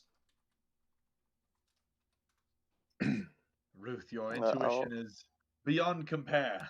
Those of you who got extreme successes notice somebody who looks like one of the just a random face that you saw at the Penhew Foundation a few days ago, sort of duck into an alley as you are making your way down the street. Do I recognize them at all? You're like, yeah, that was one of the doormen that was at the Penhew Foundation when you visited on Friday. Bruh. What do we do with that information, folks? Do we tackle him? I could be convinced to tackle him. I think I'm not in any sort of shape to be tackling anyone. I say we stay the course. Should just keep our eyes open. Okay, we'll look for any more Penhew Foundation folk inside. If they're following us now, I'm sure they'll be following us later. Not that I saw him, but No, Ruth, you didn't see it. no. I tell them about it. I saw a guy from the Penhew Foundation the other night. Just over there. I saw that too. I was I gonna don't say believe anything. you. I didn't want Ruth to stress. I feel like if she couldn't notice him herself, then why should she know? She doesn't have the right. Let's just walk into this bar, pick a table, order a drink, and we'll Okay. go from there. Okay. All right. So you enter into the bar. It's got a few patrons kind of milling around. The gentleman who you were following kind of sits down at the bar as you walk in. and orders a drink and begins to drink back his beer quite rapidly. There's a table sort of close to the door that you can get if you so wish. Yeah, I'll sit down. All right. We're gonna take residence at that table, but I'd like to walk right up to the bar as I see the sailor down his beer, and I'm like, "Oh, I'll have what he's having. 2 of those, bartender." Okay. The bartender fills up 2 mugs of ale and puts them down in front of you, Harrison. Ah, yes. What a fine, amber, delicious-looking ale this is. Cheers, my friend. Ding. Just to be clear, you gave him the other drink, right? Yeah. I bought it for him. I want to commend his good taste in beer. As he picks up his mug, he kind of clinks it with yours and sort of goes, thank you, my friend. And we're going to cut back to Norman and Richard. Richard, you get over to your motorcycle and begin to fire it up. You see the cosmetic damage that Harrison caused, but it's not too bad. I'll take it. I'm gonna fucking shoot off on it. Fucking Doug the bounty Okay. hunter over here. Basically. Is it Dog the Bounty Hunter? Is it? I don't know. Yes, Say it is. Doug the bounty hunter? I said Doug. I'm sorry, Doug is a more normal name than Dog. What do you think? He's a bounty hunter. You think he's gonna have a normal name? I thought you said Doug on purpose. I No, thought I you were just- getting it wrong. I knew it sounded like that. I love watching Doug the Bounty. Yeah, it sounds a lot less cool, huh? Can you imagine you're like a fucking Dude. criminal? Oh no, Doug's coming. Doug. Oh, That's what you tell children at night so they behave. Oh my god. Doug will come and get you. Name of an accountant or something. Fuck. all right. Richard, I need a drive auto roll from you.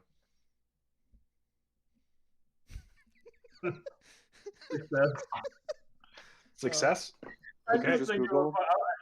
that's my new character. If Richard dies, it's now Doug the Bounty. Doug the bounty hunter? I actually love that.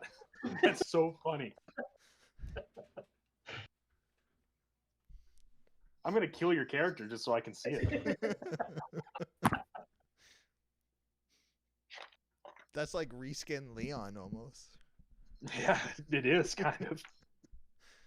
Doug's not stealthy. He's just got big weapons and he just fucking walks in. He's got a Shouts his big name. mullet, open shirt. And he's from France. I am the Doug.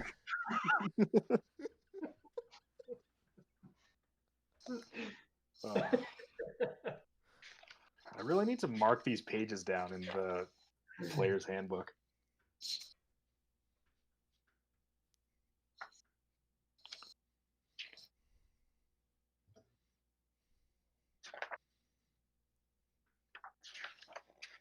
But see, Peter, what happened is I failed that one a while back there, that shot with my watermelon dice, and I moved to the resin dice and they succeeded.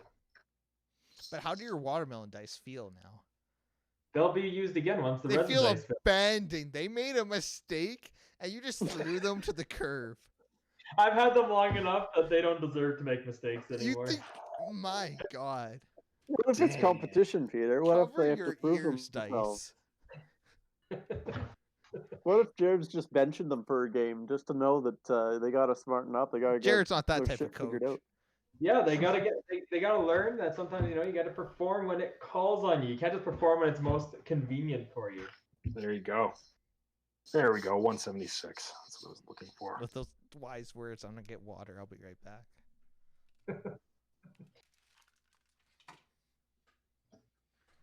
You really do gotta give him credit though. He's been fighting those dice for like 2 years. Oh fuck. He's had those dice as long as I've had my watermelon dice, I think. Because I got my watermelon dice when we played your D&D campaign. Mm. Okay. So, since you shot out one of their tires and took out one of their build points on their Model T, you are you have a better move speed than them right now. T2.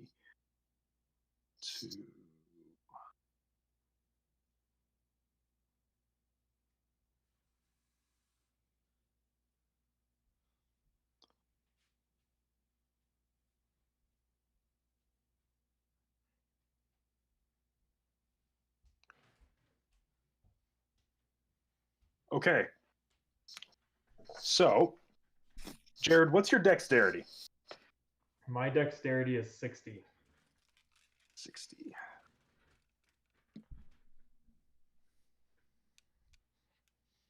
Oh boy, are we about to get into combat scene on a fucking vehicle chase? You absolutely are. Oh damn! Fuck yeah. It's only quick time events, actually. Can I pay to win? 6.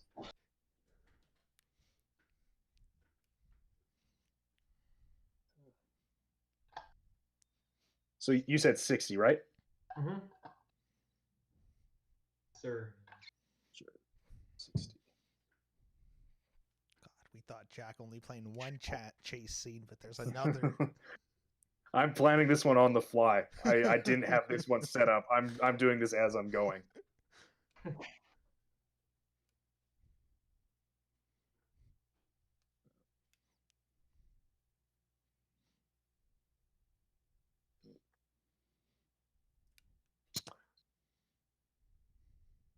Okay. So, as the driver of the motorcycle, who has more movement actions because you won with your higher movement rating, you have 2 movement actions. They only have 1 movement action. However, since there are 2 passengers, the one who's not driving can use their initiative order to do whatever they want. Okay. So this is kind of like we're mixing vehicle combat or like a regular combat with a chase scene, Okay. effectively.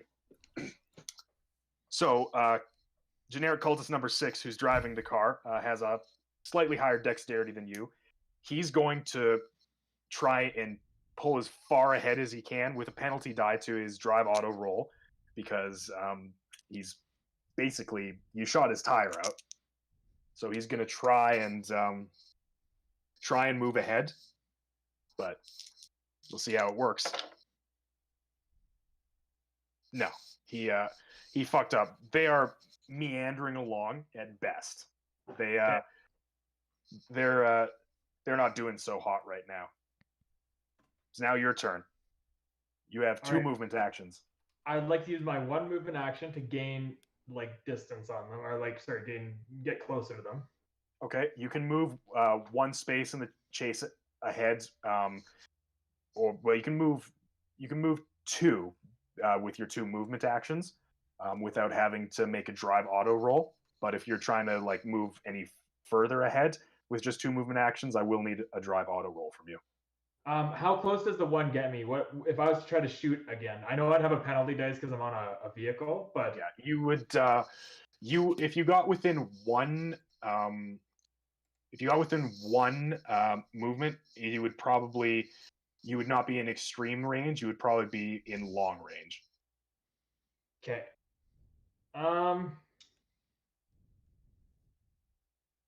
It's actually pretty good. I'm going to use 1 movement to get close to them. Okay. And then I'd like to try to shoot the other tire. Okay. So you need a hard success. But since you're shooting at a moving target, you now need now roll with a penalty die. Okay. Okay, well that's a success. I got a 30, and I have a 37 for hard success. Okay. Come on, baby. Come on, baby. Don't become the watermelon dice. Okay, I'm going to push. Or sorry, I'm going to use luck for this one. So Okay. I got a 42. I need a 37, so I'm going to use 5 luck points to succeed. Okay. To success. A lot You of have luck so- tonight.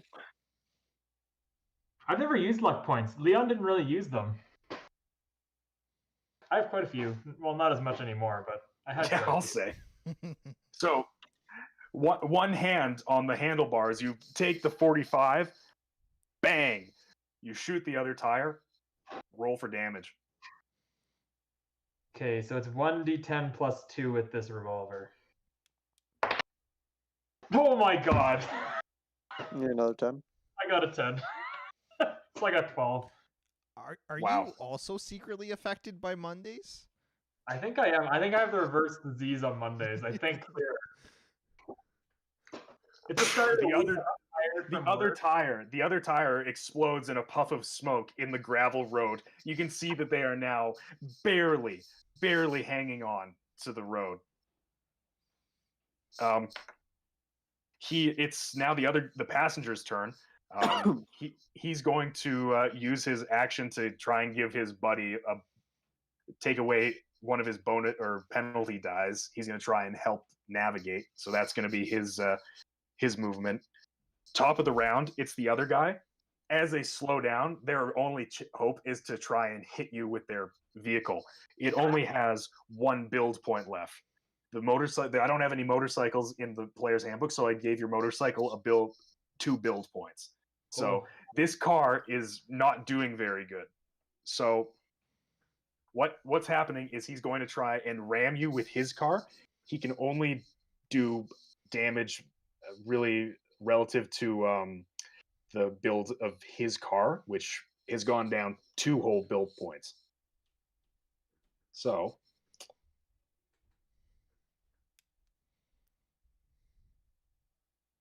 Kind people just getting money for a charity or something, and I so Jehovah's Witness. So the way this works, Jared, is they're going to try and hit you with their car. It's Yeah. exactly like Fighting Brawl, except you use your Drive Auto skill instead Okay. of your Fighting Brawl. So just like Fighting Brawl, you can fight back or you can try and dodge. I mean, I'm not. I feel like I couldn't. I mean, I have a build of 2, but I feel like realistically, I couldn't fight back on a motorcycle. It doesn't matter though. In gameplay mechanics, you can still fight back on a motorcycle. All right, I'm gonna fucking fight back. You can absolutely Indiana Jones this shit. I I'm was gonna- just thinking that. Indiana Jones this shit. Okay. So this one's not so much based on success. I just have to roll better than the person. Yeah, if you're fighting back, it's exactly the same rules as when you're in a fist fight. They're gonna fight you with their Drive Auto skill. You're gonna fight them with your Fight Auto skill, your Drive Auto skill. I got a 31. What's your and you have a 20? Yeah, so I failed mine. Okay. These guys also failed, but do they have any luck points? They don't. Shit. Okay. So yeah, you both fail. So nothing happens. They try and like slam into you with by cranking the wheel over, but the back tires are basically just spinning over the wooden spokes of their shitty Model T, and they're slowing down, and you can easily dip out of the way of the oncoming attack. You don't gain anything from that, but you're okay. Sweet. It is now your turn, Richard. All right, I would like to get up even closer to them. Like I'd like to move 1 space up closer. So I assume like now I'm just behind their vehicle. I'd Pretty like much. to Yeah. I'd like to move beside it so I have view inside the cab. Okay. So Yeah. would that be just 1 movement? We'll consider that 1 movement action to get Okay, up I beside. would like to fire at the man in the driver's seat. Okay. Yep. You got it. It's once again. You just need a regular success now, but with a penalty die because it is still a fast moving target. Okay. Didn't you Alright, say? Didn't you swear an oath as a doctor? I And don't think he that cares. that is a success. I got a 30 and a 70. So or sorry, 31 and a 72. So I succeeded either way. Okay. Roll damage for the 45. Norman's just like sitting it like with a shotgun and a bottle of whiskey. He's like, man, I sure do hate Mondays. Got the Monday Is blues. that a dangerous So- position to be leaving Norman in? Norman, Evan, I feel bad that you're not doing anything. Do you want to narrate what's going on with Norman right now? You want to let us know what's happening in Norman's life? Norman is just sitting there. He feels the cold table beneath him. He's feeling a little bit chilled because of it, even though he knows that the metal will heat up to his body temperature eventually. But he's slightly concerned that there might be someone walking around the house, so he still has his shotgun in hand, and his glass is almost empty. So before you know it, You mean Norm, the bottle? did he leave the bottle with me? Yeah. Yeah, he left a whole bottle of whiskey with you. Oh, then Norm's getting plastered right now because he just keeps Nice. filling it up every single time. And yeah, he's just taking a good gander. He doesn't want to get up. He's pretty tired still, so he's just chilling, just vibing, Nice. living life. Hell yeah. Okay. Richard, would you like to roll damage for me, please? I did while he was doing that. I rolled an 8, and then it's 8 plus 2, so that'd be 10. So,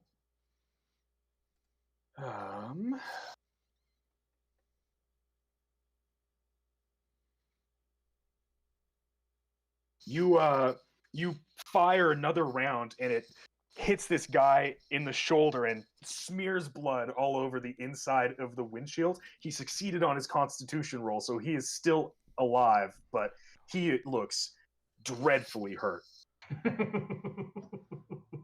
The evil doctor. I can't wait to bring them back to my house and experiment. The fuck?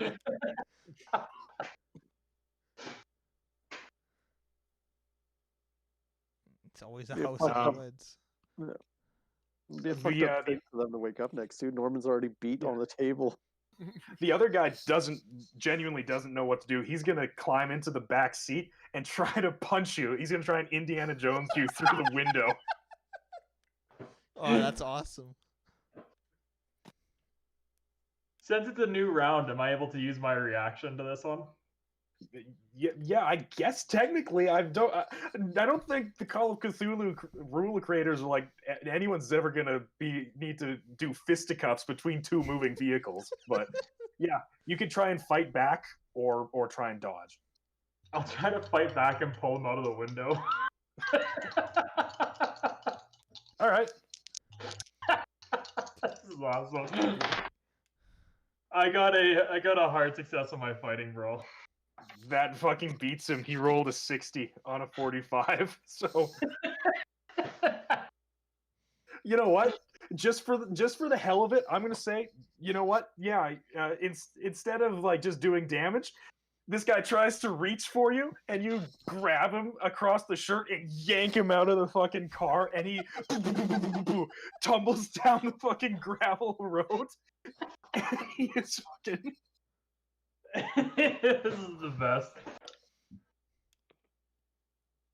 He fucking takes 10 points of damage from that.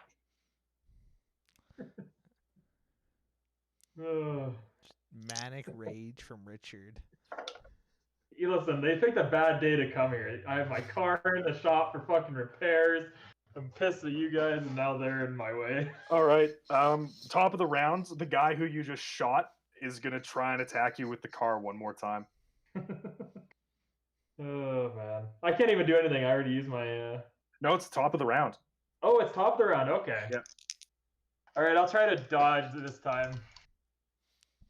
Okay, I need you to make your roll first. Yep. Drive auto. I got a 30. I failed. Okay.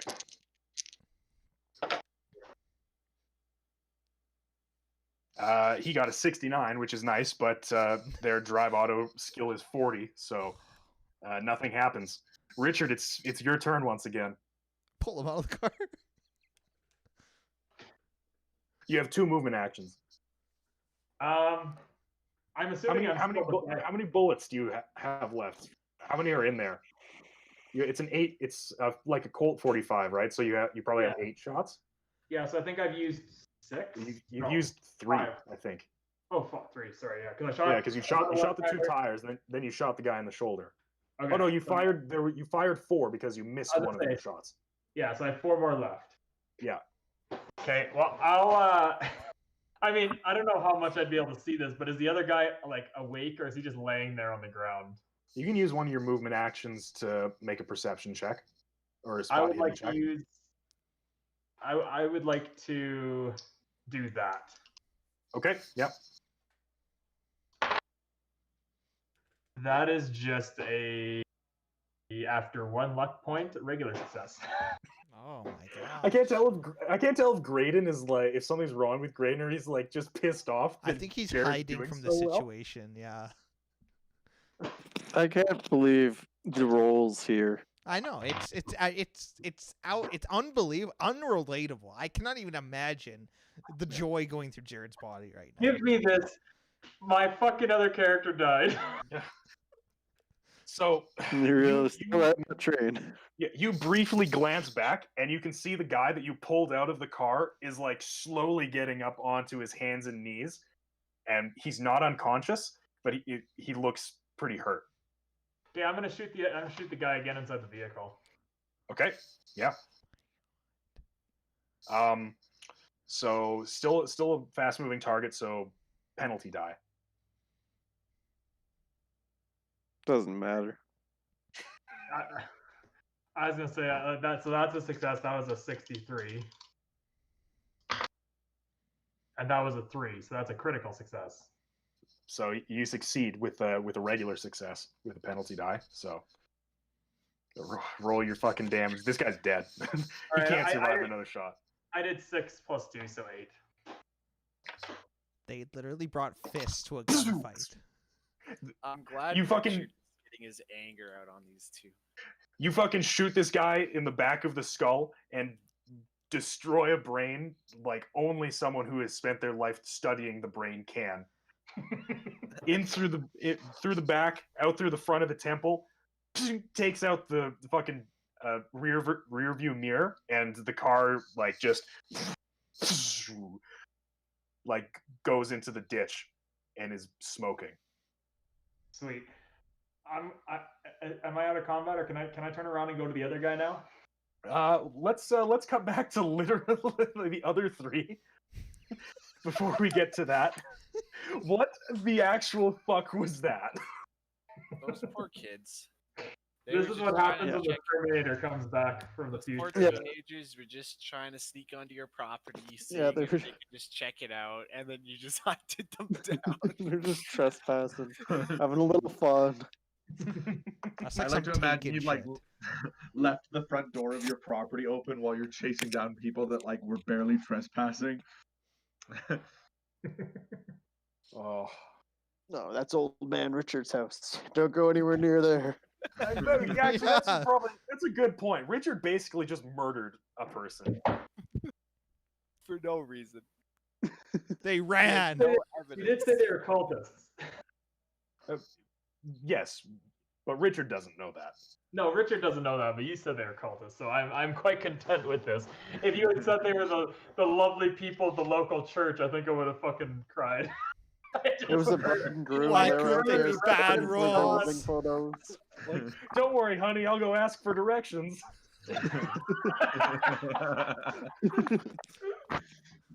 Richard is so blinded by rage he didn't see "just married" on their back windshield.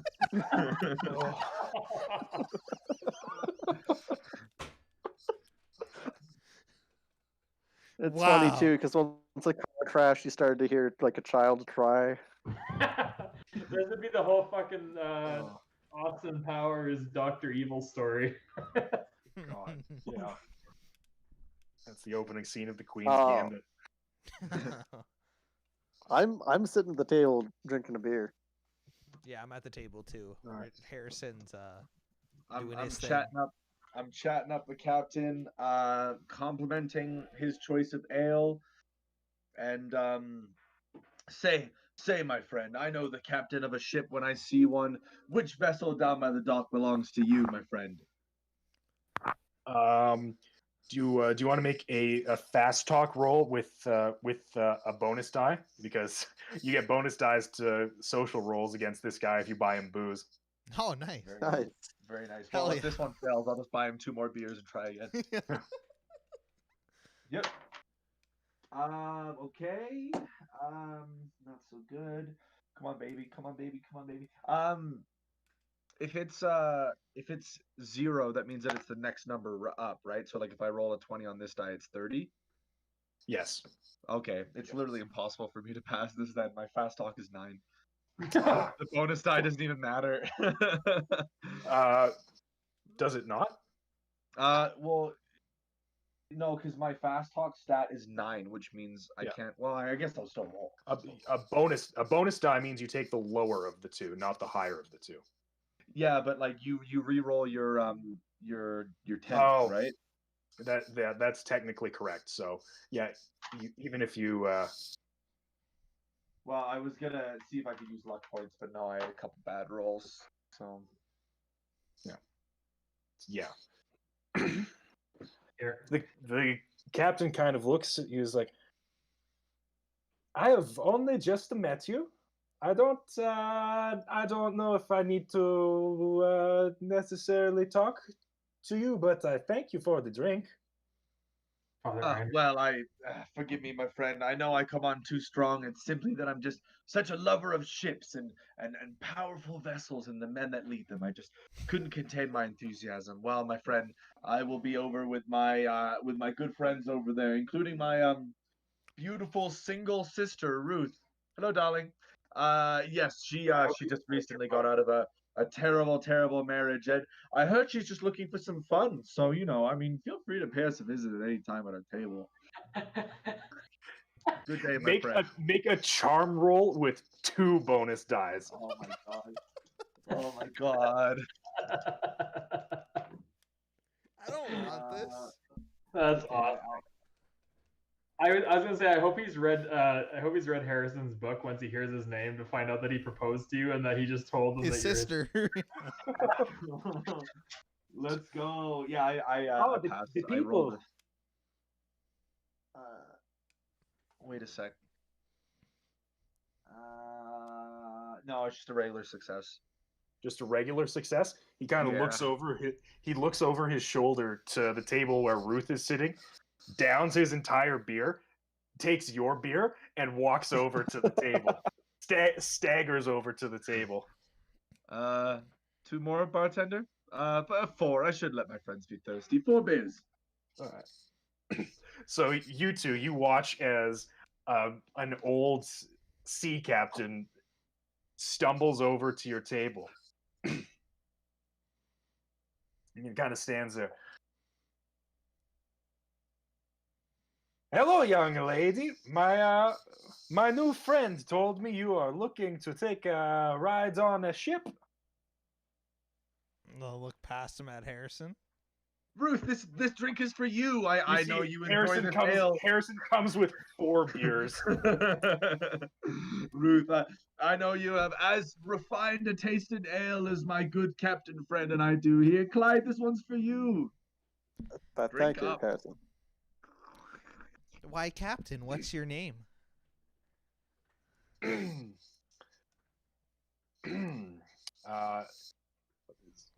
What's this fucker's first name? I know Lars. Lars, that's his name. Lars. Oh. Lars. He sits down at the table, and you guys can like smell the stench, the stench of sweat and alcohol on this man. Like, he doesn't smell like he's fucking like quit drinking for a day in the past decade. He smells like he's pickled himself and does not bathe regularly. Hello, my name is Lars Torvak. I'm from Norway. How do you do? Norway. I can't say I've ever heard of that place. You've never heard of Norway? Apparently Ruth hasn't.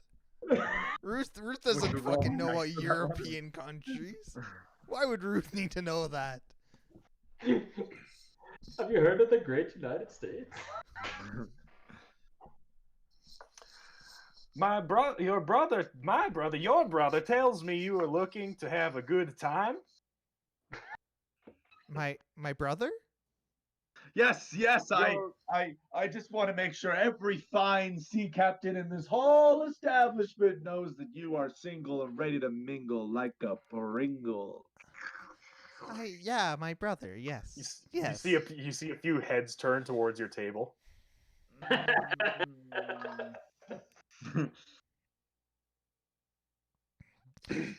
So, what does a day in the life of Lars look like?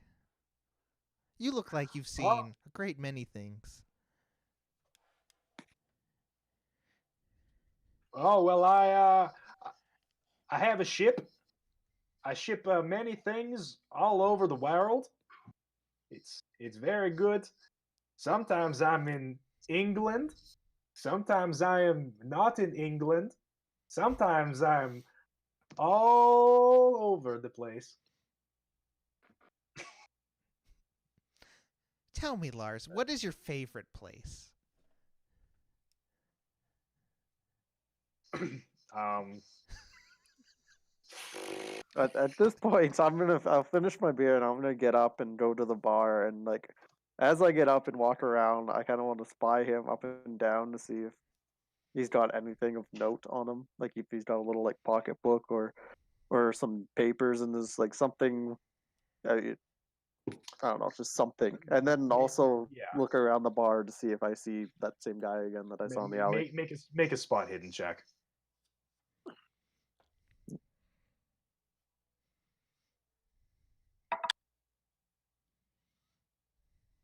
Oh, that's really good. Extreme success. You don't see anything. You see a dumbass drunk Norwegian hitting on your friend and like an unassuming bar. You are confident that there is pretty much nothing remarkable about this guy. And you don't see the person who you spotted in the alley. Okay. I will get a new beverage and come sit back down. Well, my ship spends a lot of time in China, so I guess I like China. I got a lot of Chinese men on my crew. I don't know if this is what Norwegians sound like. This is very exaggerated for doing a great comedic job. effect. I forgot to look up like this guy's character profile, so I'm just fucking treating him as a dumb drunk Norwegian. Great. I don't know if he has any character depth whatsoever. I should actually.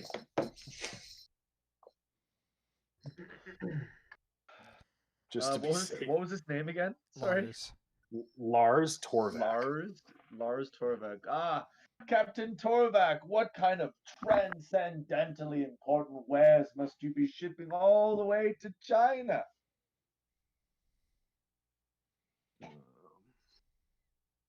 Ignore.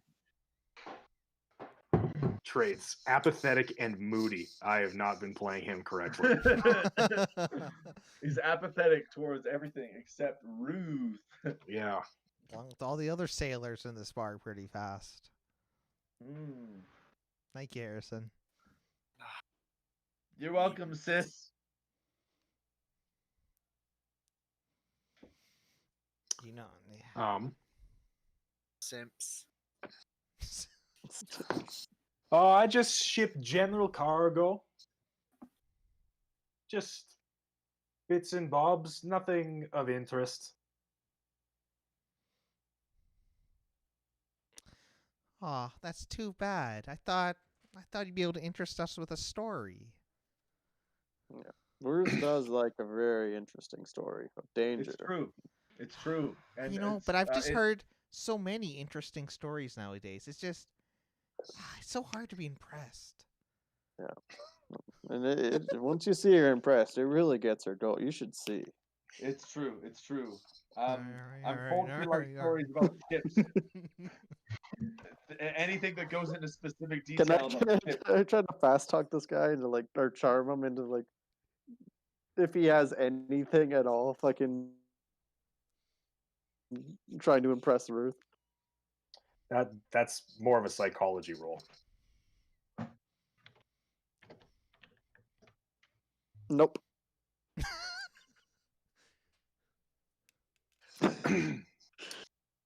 I mean, there's always things on the open ocean that are interesting, but you won't find them in the cargo hold.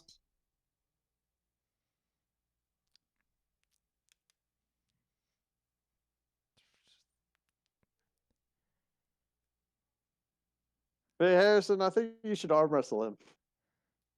Oh, well, I mean, if you really want to go against the tremendous strength of the worldwide renowned author and an explorer, Harrison Dodge, I'll put Who $5 knows what- on Lars.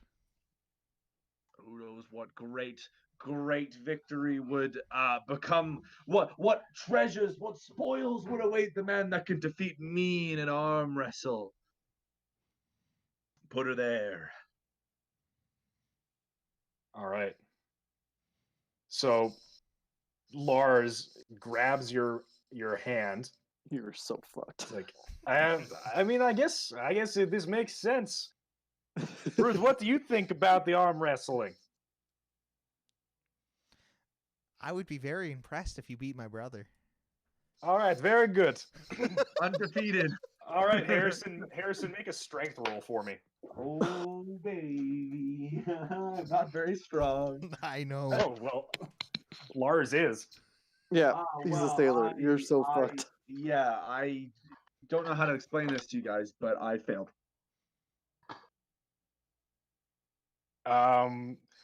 Oddly enough, so did Lars. What's your strength score? 36. Okay, well, Lars has a Wow. strength score of 80. So, boo, your hand is immediately slammed into the table. I've never known a man with such incredible strength. You must lift those shipping cargoes yourself. Only a man of this level of arm wrestling prowess can be allowed to wed my daughter's sister. Ah! Ah! Good thing he's drunk. Oh my god.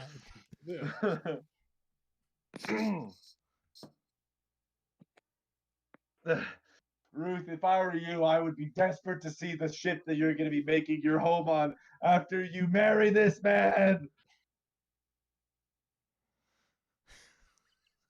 Don't you agree, Ruth? Tell me you agree, Ruth. I didn't realize you're such a lightweight, Harrison. You've had Oh, I what, 2 haven't drinks? enjoyed this delicious golden ale in some time. Jack. Yes. Sorry. Can I roll? Because I'm planning something. I have a plot here, but I think I have Okay. to roll. To marry roll me for it off? to succeed. But let's say I was like if I'm putting on an act about something, what would I roll? Fast talk or the other one? Yeah, that'd be fast Wait. talk. Okay. Good thing I'm not good at that. Can I So- try and so aid him? glad I in asked. any- Well, I it mean- depends. Well, it depends what you're trying to do. It could potentially be charm, but it's probably fast talk. I'm exaggerating my drunkenness because I want him to lower his guard and then Oh, you're exaggerating how drunk you are. yeah, That's right. not a social skill. That's acting. So that would be like art and craft acting. Well, I didn't invest anything into that, but I'll give it a shot. What's the base chance of succeeding 5%. an art Five. and craft? 5. 5. He did it. I succeeded. I rolled a Court 3. of- Better check Wait, that shit fucking off. Wait, no, I'm sorry. It was a 40. I saw a 3, but I didn't see it. I saw a 3 and I saw a 0, but they were on the same dice. I'm sorry. I get everyone excited for nothing. I had a real moment. Maybe I am a little When bit your drunk. brain really wants to see something. You really wanted that roll. I'm sorry. That would have been a great way to cap off the session with Harrison making an impossible roll and getting to improve his acting skill. You know roll what? that I like imposed on myself for no discernible reason. Yeah. Captain, Hmm. I think Ruth would very much like to see your ship. Yes. Yes, I would. We can go see the ship. I guess we can do that. If it's not too much trouble. What do you want to see? The inside. That's not very Oh. specific. I want to see where. Sorry, I should speak for Ruth in this scenario, but I know that if I were my sister, I would really want to see where a captain goes to captain. I would want to see where a captain does his captaining. Okay, I guess we can do that. Yes, Ruth. I know you wanted that so badly. You know me so well. It's true. This will be All fun. right.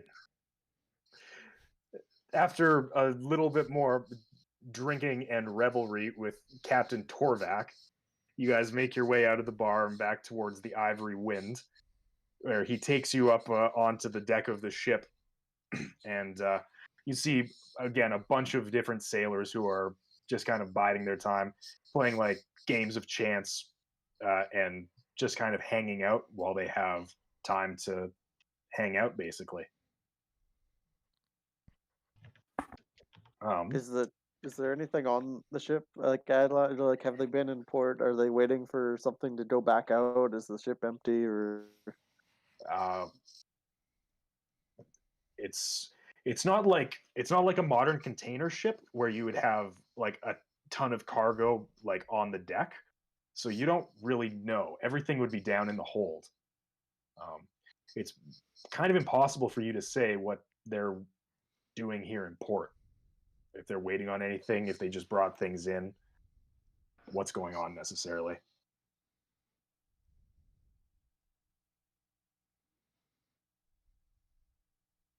Unless you want to try and discern that somehow.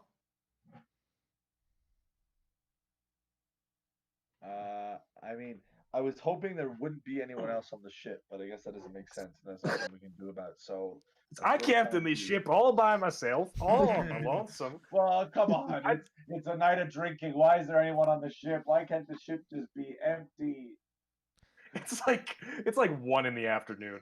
It's like Damn it's like it. 1:30. I had to step outside the pub in the light. Oh, I thought it was 10 p.m. at least. I like the idea that Harrison doesn't know that his acting is bad, so he's still putting up, like, pretending to be drunk. Could have just got drunk. I'm gonna try to encourage them to lead us towards the. How about we what is get a that called? tour of the ship, Captain? I'm curious to Yeah. see, what you do that makes this ship so special to you. Okay, we can go to the bridge. Bridge. That's the word. He Lead begins on. to sort of take you up to the bridge. You can see that he's mostly just focusing on Ruth at this point. So It's fine. It's fine. So yeah, he begins to give you a tour of the ship, effectively. Okay. As we go around, I'm looking for like a ledger. I'm looking for a book of what they're transporting, of where they've been.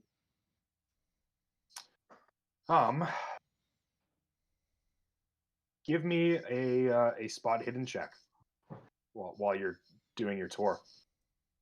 Can I also look for the guy that we spotted in the alley earlier? Sure. Yeah, you can do that.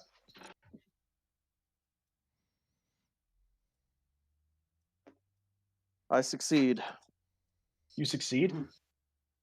I failed.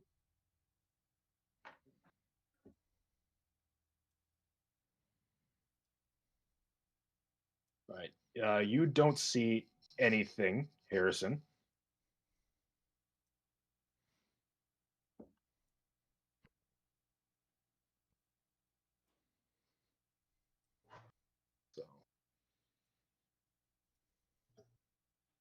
So, Clyde, you see nothing.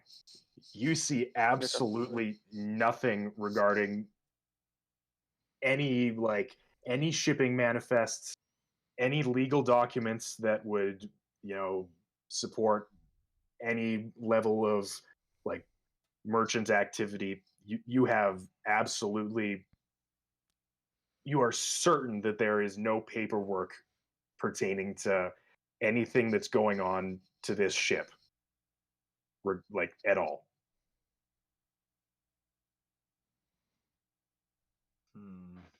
Okay. Well, Captain, this was a lovely tour. I feel like I've overstayed my welcome, and I bid you farewell. And I'm gonna take off. All right. And like as I'm yeah. leaving, I just want to keep like a brief glance out for the truck. Right. So just so we're clear, you just kind of got like the basic tour of the ship, like the bridge and like some of the like living areas and stuff like that. But you're No, we didn't get to see inside any shipping. Well, I'm anything. assuming that he's slowly making his way to his captain's quarters. for sure, yeah. He showed you like at present there's like quarters for the crew, and then there's actually like steerage at the front of the ship where you can rent out like cabins and stuff like that. But nobody ever does that on this ship, so the crew is staying in the nicer suites right now, and the back of the ship where the crew would normally stay is completely empty. Yeah, no, I'm gonna say my goodbyes. I'm gonna keep an eye out for that truck while I'm going, but I'm not gonna get off the ship. I'm gonna try to go down to the cargo hold. Okay, Clyde, I would like a stealth roll from you. Oh, you know what? Can I try where the fuck is that? Can I try to also disguise myself as best I can as a sailor? Yeah, I guess you can. How are you going to do that? I'll just like get some dirt and like Norwegian smear it crew? on my face a bit and just kind of like pick up, see if I can find like a dirty coat just hanging around and put it over my. Sure, make it a disguise roll for me as well.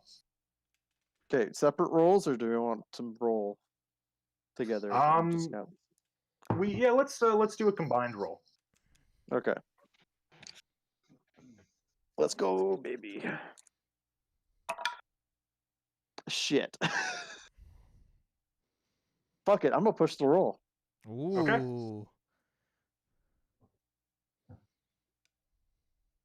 No, that's much better. I got a 6, so it's an extreme success in stealth and it's extreme success in disguise as well. Wow. Do I get the check mark for push roll or no? I think you still do technically. Yeah.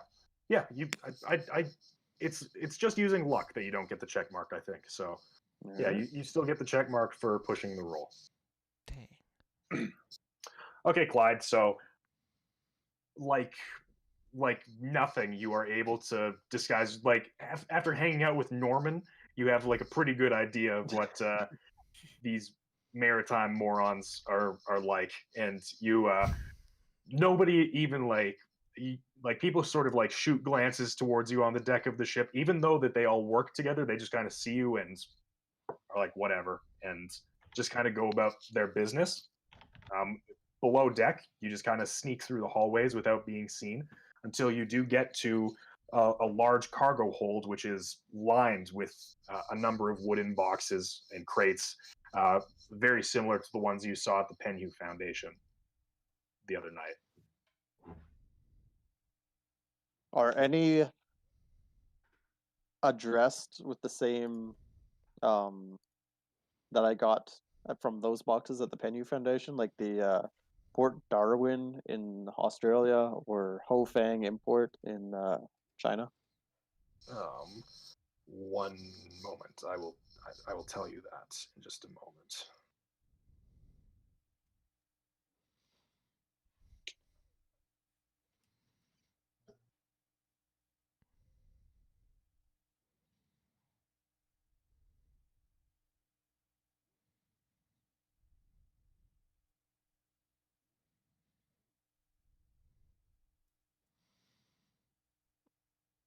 Man, I can't wait to see how my brother's gonna help me out of this situation with the captain here. I'm just gonna knock him out. I'm thinking, yeah, you absolutely read my mind, Clyde. I'm thinking about just karate chopping him in the neck. Didn't you literally just challenge him to a battle of strength? Yeah, but he's gonna be super drunk, and I will win the battle of stealthily Super drunk karate in the chopping him in first the neck. battle. Stealthily karate chopping him in the neck didn't really work out the best the first time he tried it. Well, if things go really bad, I'll just get Ruth to beat the snot out of him. All right, so give me a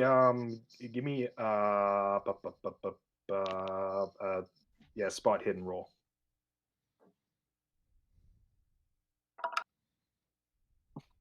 Oof, that is not good. Yeah, I fail. You fail the spot hidden roll.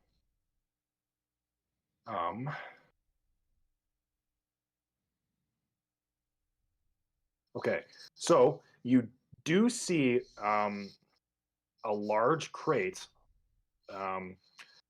with the same stenciled image. In fact, you're almost positive that it's the same crate that held the very large statue of the weird, like, turnip squid face with the rice hat in the Penhew Foundation the other night in the cargo hold. That was the really big box, right? Yeah. However, you can see that instead of having the packing slip on it that you found in the Penhew Foundation, it now says Cairo Museum, Egypt. Can you send me that? Or is it just Cairo Museum? It just says Cairo Museum, Egypt on the tag.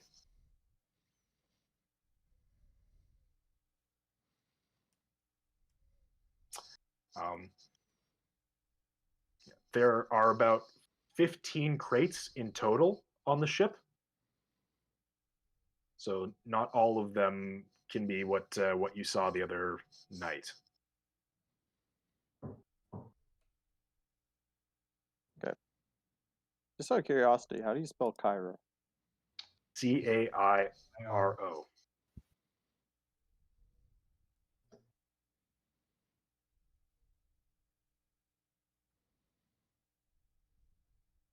Okay. I'll just make a note of that, Okay. and the other boxes don't look like, do they look similar in any way, or are they just boxes? They're all labeled the same way. They all say that they're going to Cairo. This is the only one that off the top of your head you recognize from the other night. Okay. But there are, I think, there's 14 other crates in total, I think. So is there dates on any of them? Nope, no dates.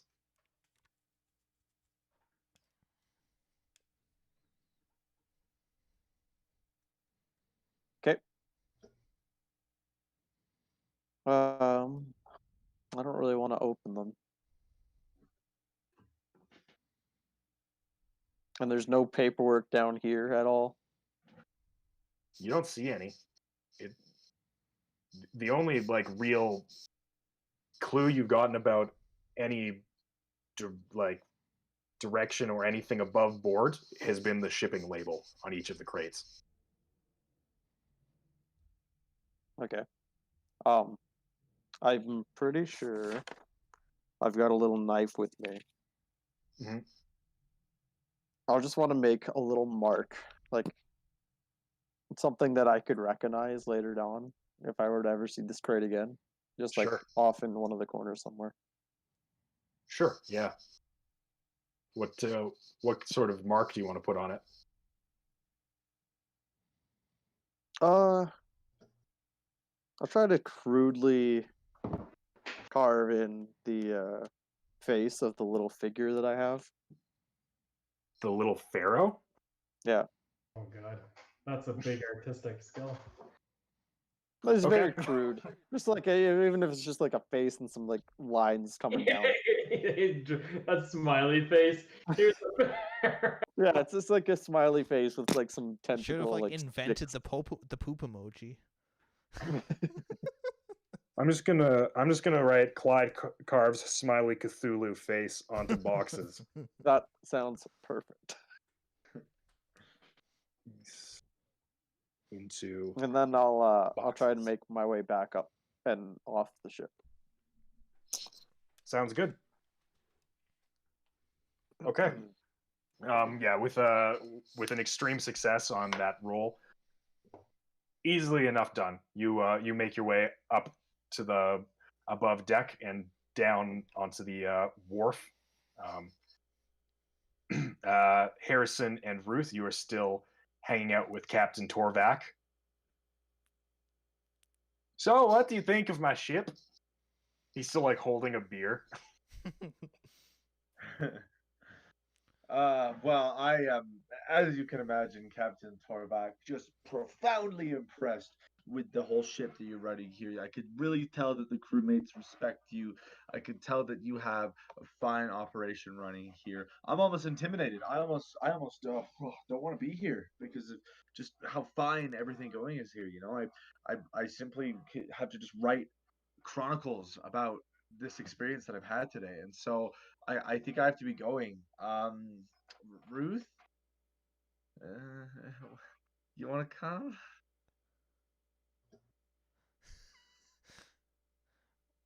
Well, brother, That's me. Nobody says brother and sister. It's not just people pretending to be brothers. That's such a good point. Like, well, brother. Brother. Yes, it is I, your brother. Keep reminding yourself that you can say brother and sister.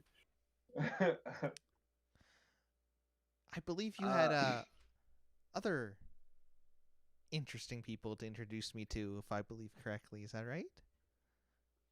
Yes, that's true. The introduction train must keep rolling.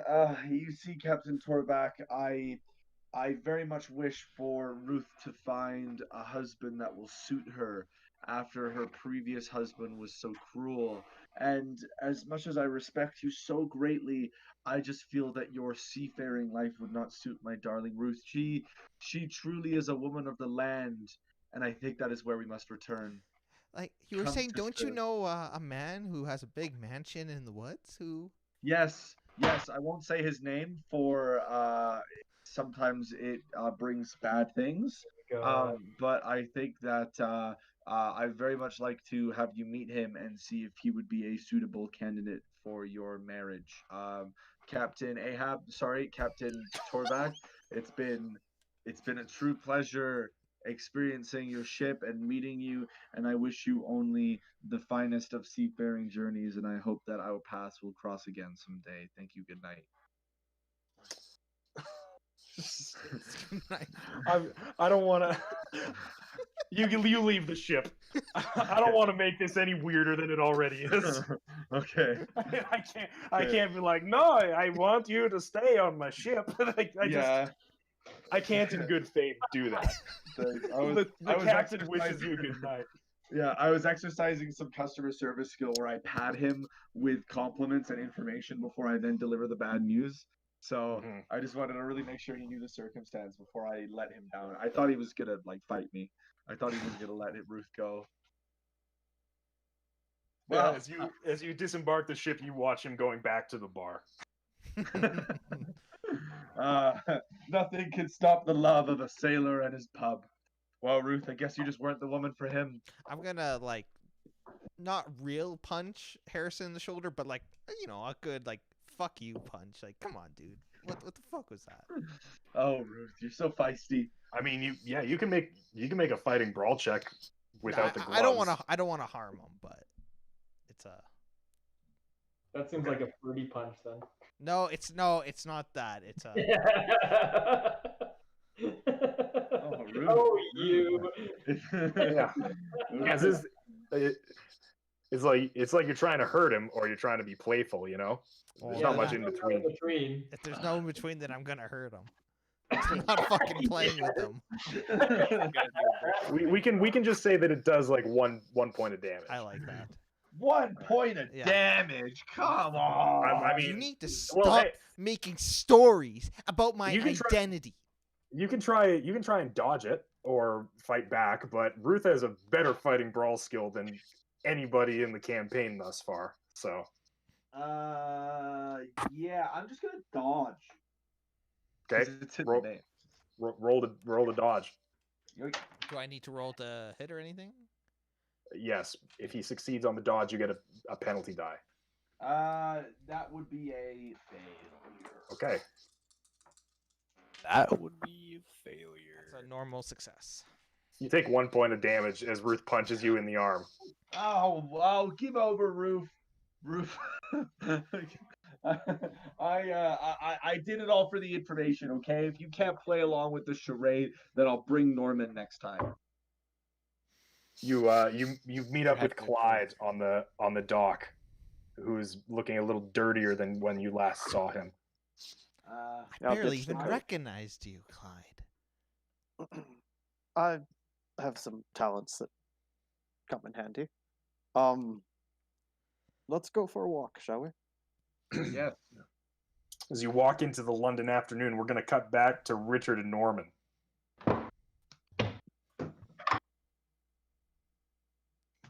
Meanwhile. So, Norman, you stand there on the unpaved road with the roar of the motorcycle underneath you. What do? There's currently a smoking Ford Model T with a dead body in the ditch in front of your house. You mean Richard? I thought you meant me, and I was like, what, am I standing on the driveway half naked down with an empty bottle of liquor in my hand? That would be pretty great. Richard? That can be how it is if that's what you want to do. Sure. All right. So Norman busts down the front door, bottle of whiskey in one hand, shotgun in the other, in his underwear. Or full nude if he wants to be. I don't care. I'm gonna shoot in the air. Inside his house? No, I'm outside now. Oh, sorry. Birds scatter into the English countryside. I'm not afraid anymore. You hear that? I'm not afraid anymore. Norman has like 4 hit points right now.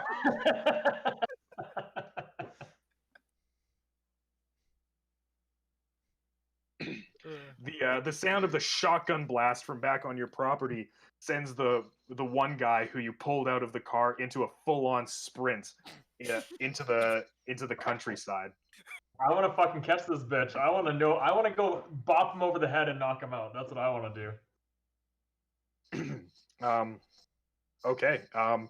Make a Constitution roll for me because you got quite far ahead of him. Yeah. After you pulled him out of the car, and he's not running down the road. He's running into the countryside. Okay, well, I have a good I got a... Yeah, okay. Critical success on my Constitution throw. An extreme success? Yeah. Okay. 1 moment. You got a critical roll, would you say? Yeah, I got a critical roll. Ha ha ha ha! That's ha, comedy. ha. Here, I'll make a stream marker of that one. Oh wow, it's an honor.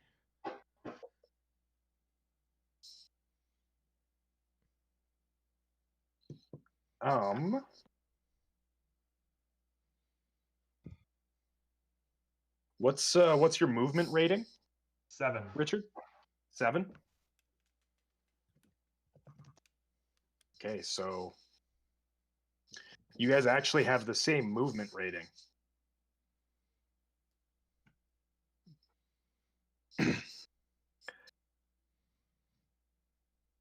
But you have a higher dexterity, so you go before him.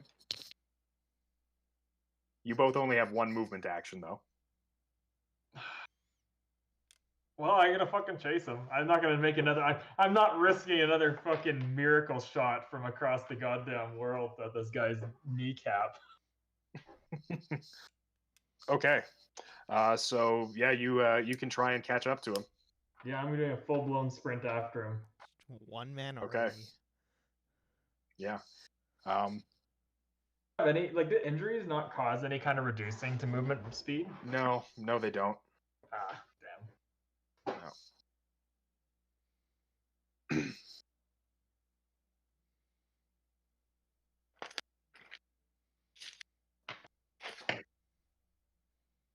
Yeah, it's weird because in such a small chase where you both have the same movement speed, since you got an extreme success, you go up by 1 movement speed. So he has a movement speed of 8, and you have a movement speed of 8 in this case. So it's like you're basically always just like that far behind him.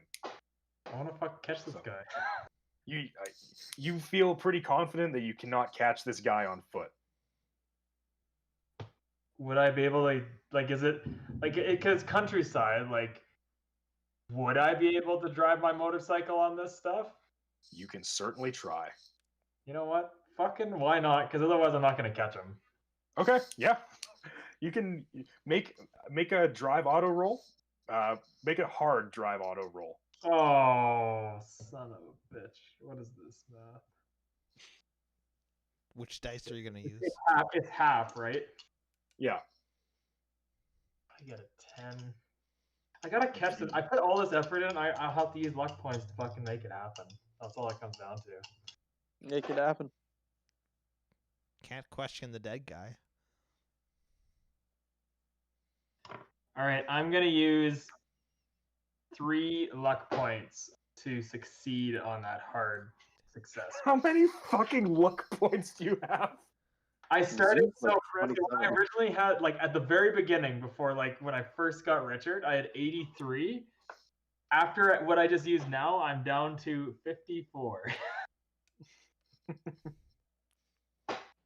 But hey, you got an action. Wow. You got an awesome action scene out of it. You did.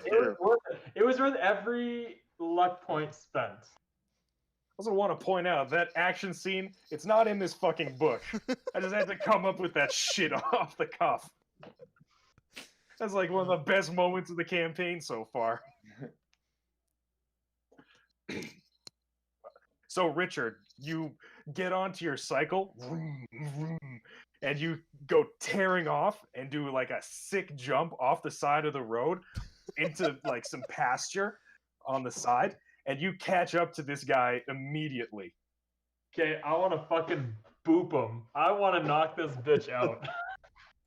All right. Like I don't know how I do it. I guess take like the back of my gun or something and like try to hit him over the head or something like that. I'm gonna fucking allow it. You've come this far. Make a fucking fighting brawl check. That is a 10.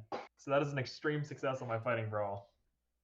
Or wait, let me go through this. The 0-0 and a 0 would be 10, correct? Yes, it would be. Okay. He's gonna try and dodge. He succeeds on the dodge, so you get a penalty die to that. He Okay, so sees you coming. You roll the 10 die again. He sees you coming with your fucking pistol, about to pistol whip him in the back of the head from a motorcycle, and he's gonna try and dodge out of the way. Okay, so the D10 does not have the zeros by the numbers.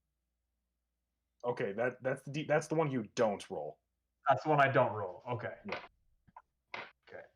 I was gonna say, because if that's the case, then I get an extreme success no matter what I roll. I could roll Yeah. fucking everything. All right. Okay, I got a.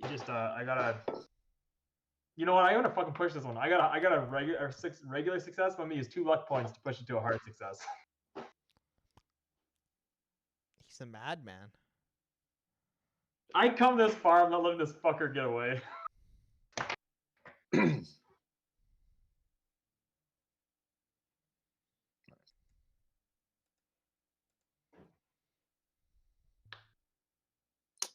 Okay. Yeah, you did it. Oh, sorry, no, on a dodge, it's not a penalty die. It's you had an extreme success on your first one, right? Yeah, so you would have won no matter what. I just forgot how the dodge rule works. Okay, yeah, roll damage. Can I take those 2 luck points back? Yes. Okay. There's a lot of moving parts tonight. I got a lot of shit going through my head. Am I rolling damage for like an unarmed strike kind of damage? Yeah, I'm considering this a fighting brawl. So 1d3 plus your build, which is 1d4. So that I got a 3 on because I rolled a 5, and then this I got a holy fuck. All right, that's 7 points of damage.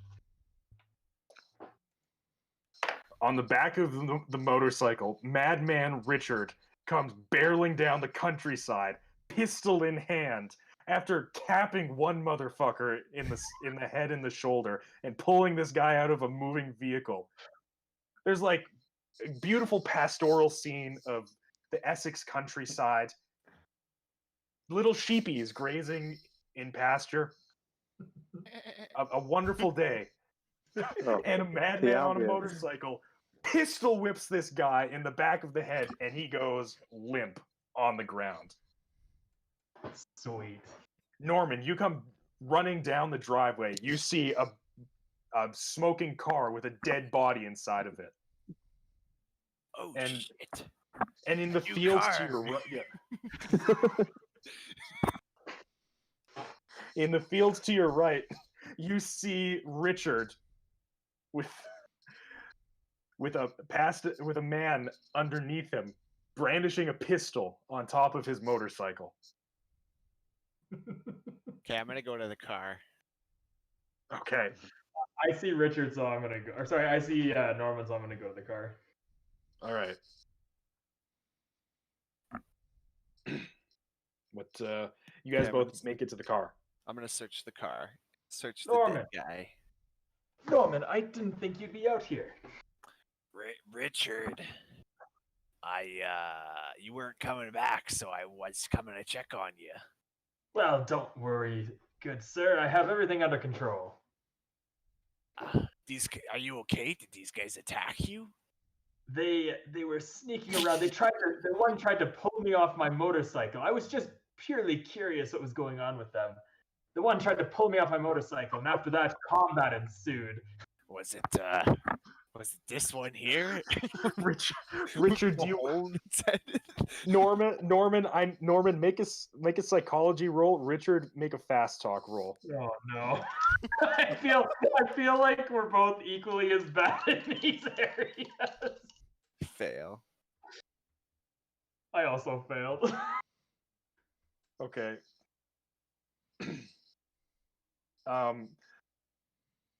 Richard, you're lying badly. You basically murdered these men in cold blood. But Norman, you can't tell. I murdered the first one. The second one, I mean, like, the second one's alive. The second one is alive. Norman, this one here though, I captured him alive so we could take him back and question him.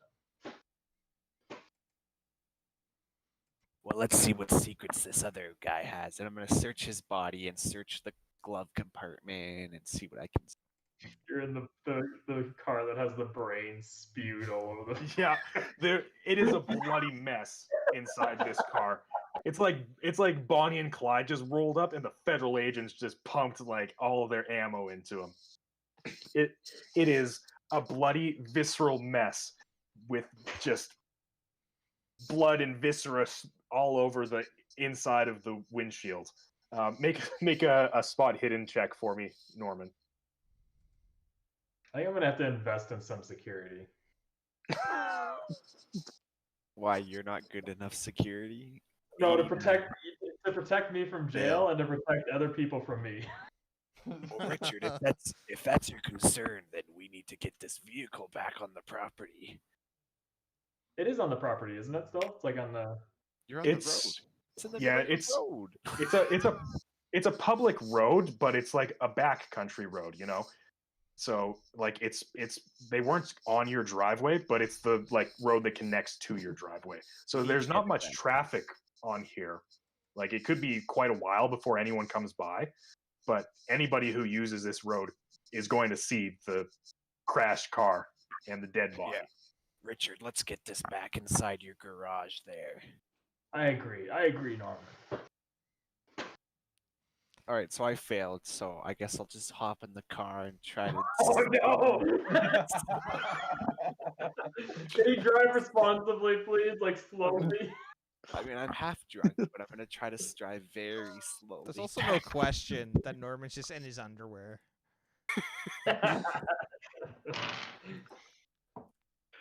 All right.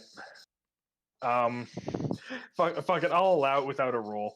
I can't ask for more drive auto rolls tonight. Not when the two back tires are popped and you're gonna drive it like your Sunday trip. What do you do with the guy's body? He's still in the driver's seat. Just kind of push it into the passenger seat. I mean, it's a Ford Model T. It's basically just one big seat, Yeah, so I just easy enough slide to it do. over. Just Slide it over, and I use my shotgun to stop him from leaning over Yeah. on me. Richard, you watch as Norman gets into the driver's seat and like starts getting blood on his uncovered body. And he just puts it in gear and turns it around and boom, boom. You see the back tires like that are shredded to ribbons, like just barely going along on the gravel road. But he does get the car back to your house. Perfect. We're gonna put it in the nice little garage. Do we Mhm. know where the mask is? Oh my god. First off, I would like to put the straitjacket on the guy that I have, Okay. Yeah, put him in the psycho room. and I'm gonna put him in the padded room. And I want All right. I want to put the mask on him. You have to do that before. All right. No, not putting the mask on until we interrogate him. This is the interrogation method. Norman, I think I know I was mad at the others. You weren't awake when this happened. I kind of kicked them out temporarily, but we should wait till they get back. I think they would be interested to see this. You think we're coming back? Can I try putting the mask on the dead person?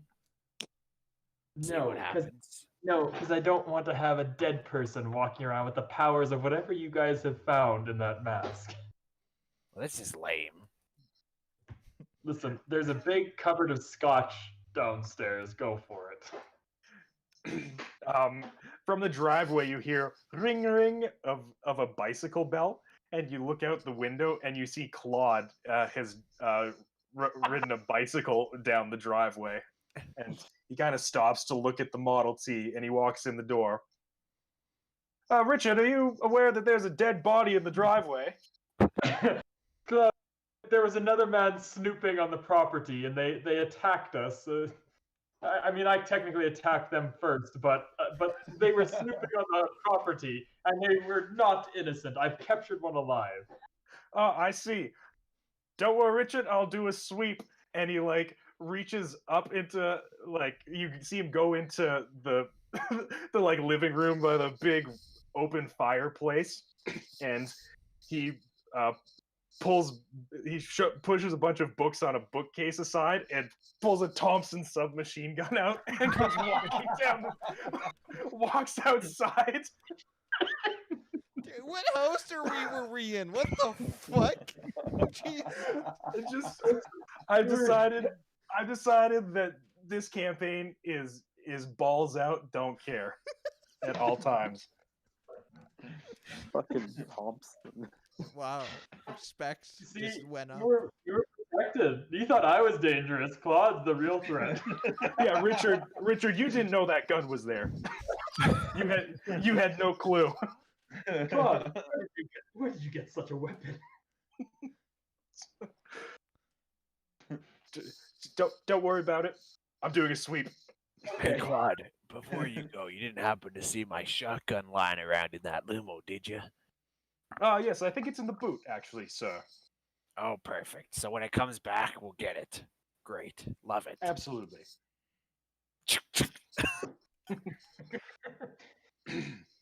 All right. So, on that note, it is 10 o'clock. I think somehow that was the most of. How was that only 3 hours? I feel like I've physically aged after that session. A lot happened. That Yeah. was a lot, yeah. I also like to Before- say that, like, Jack, as you were describing the serene countryside and fucking Richard coming down with the club, like on his motorcycle, fucking, I'm listening to some Spotify and it was just like this lovely violin and just like ambient, just like the countryside. Bang! Get over here! Oh, I would love it was like it would be perfect if it was that one classical piece where it's do do do do do do do do do do do do.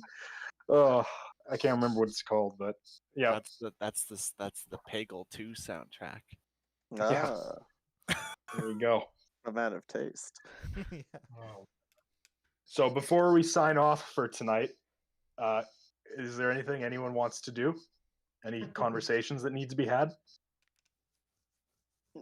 Nothing that No. can't be saved. Okay.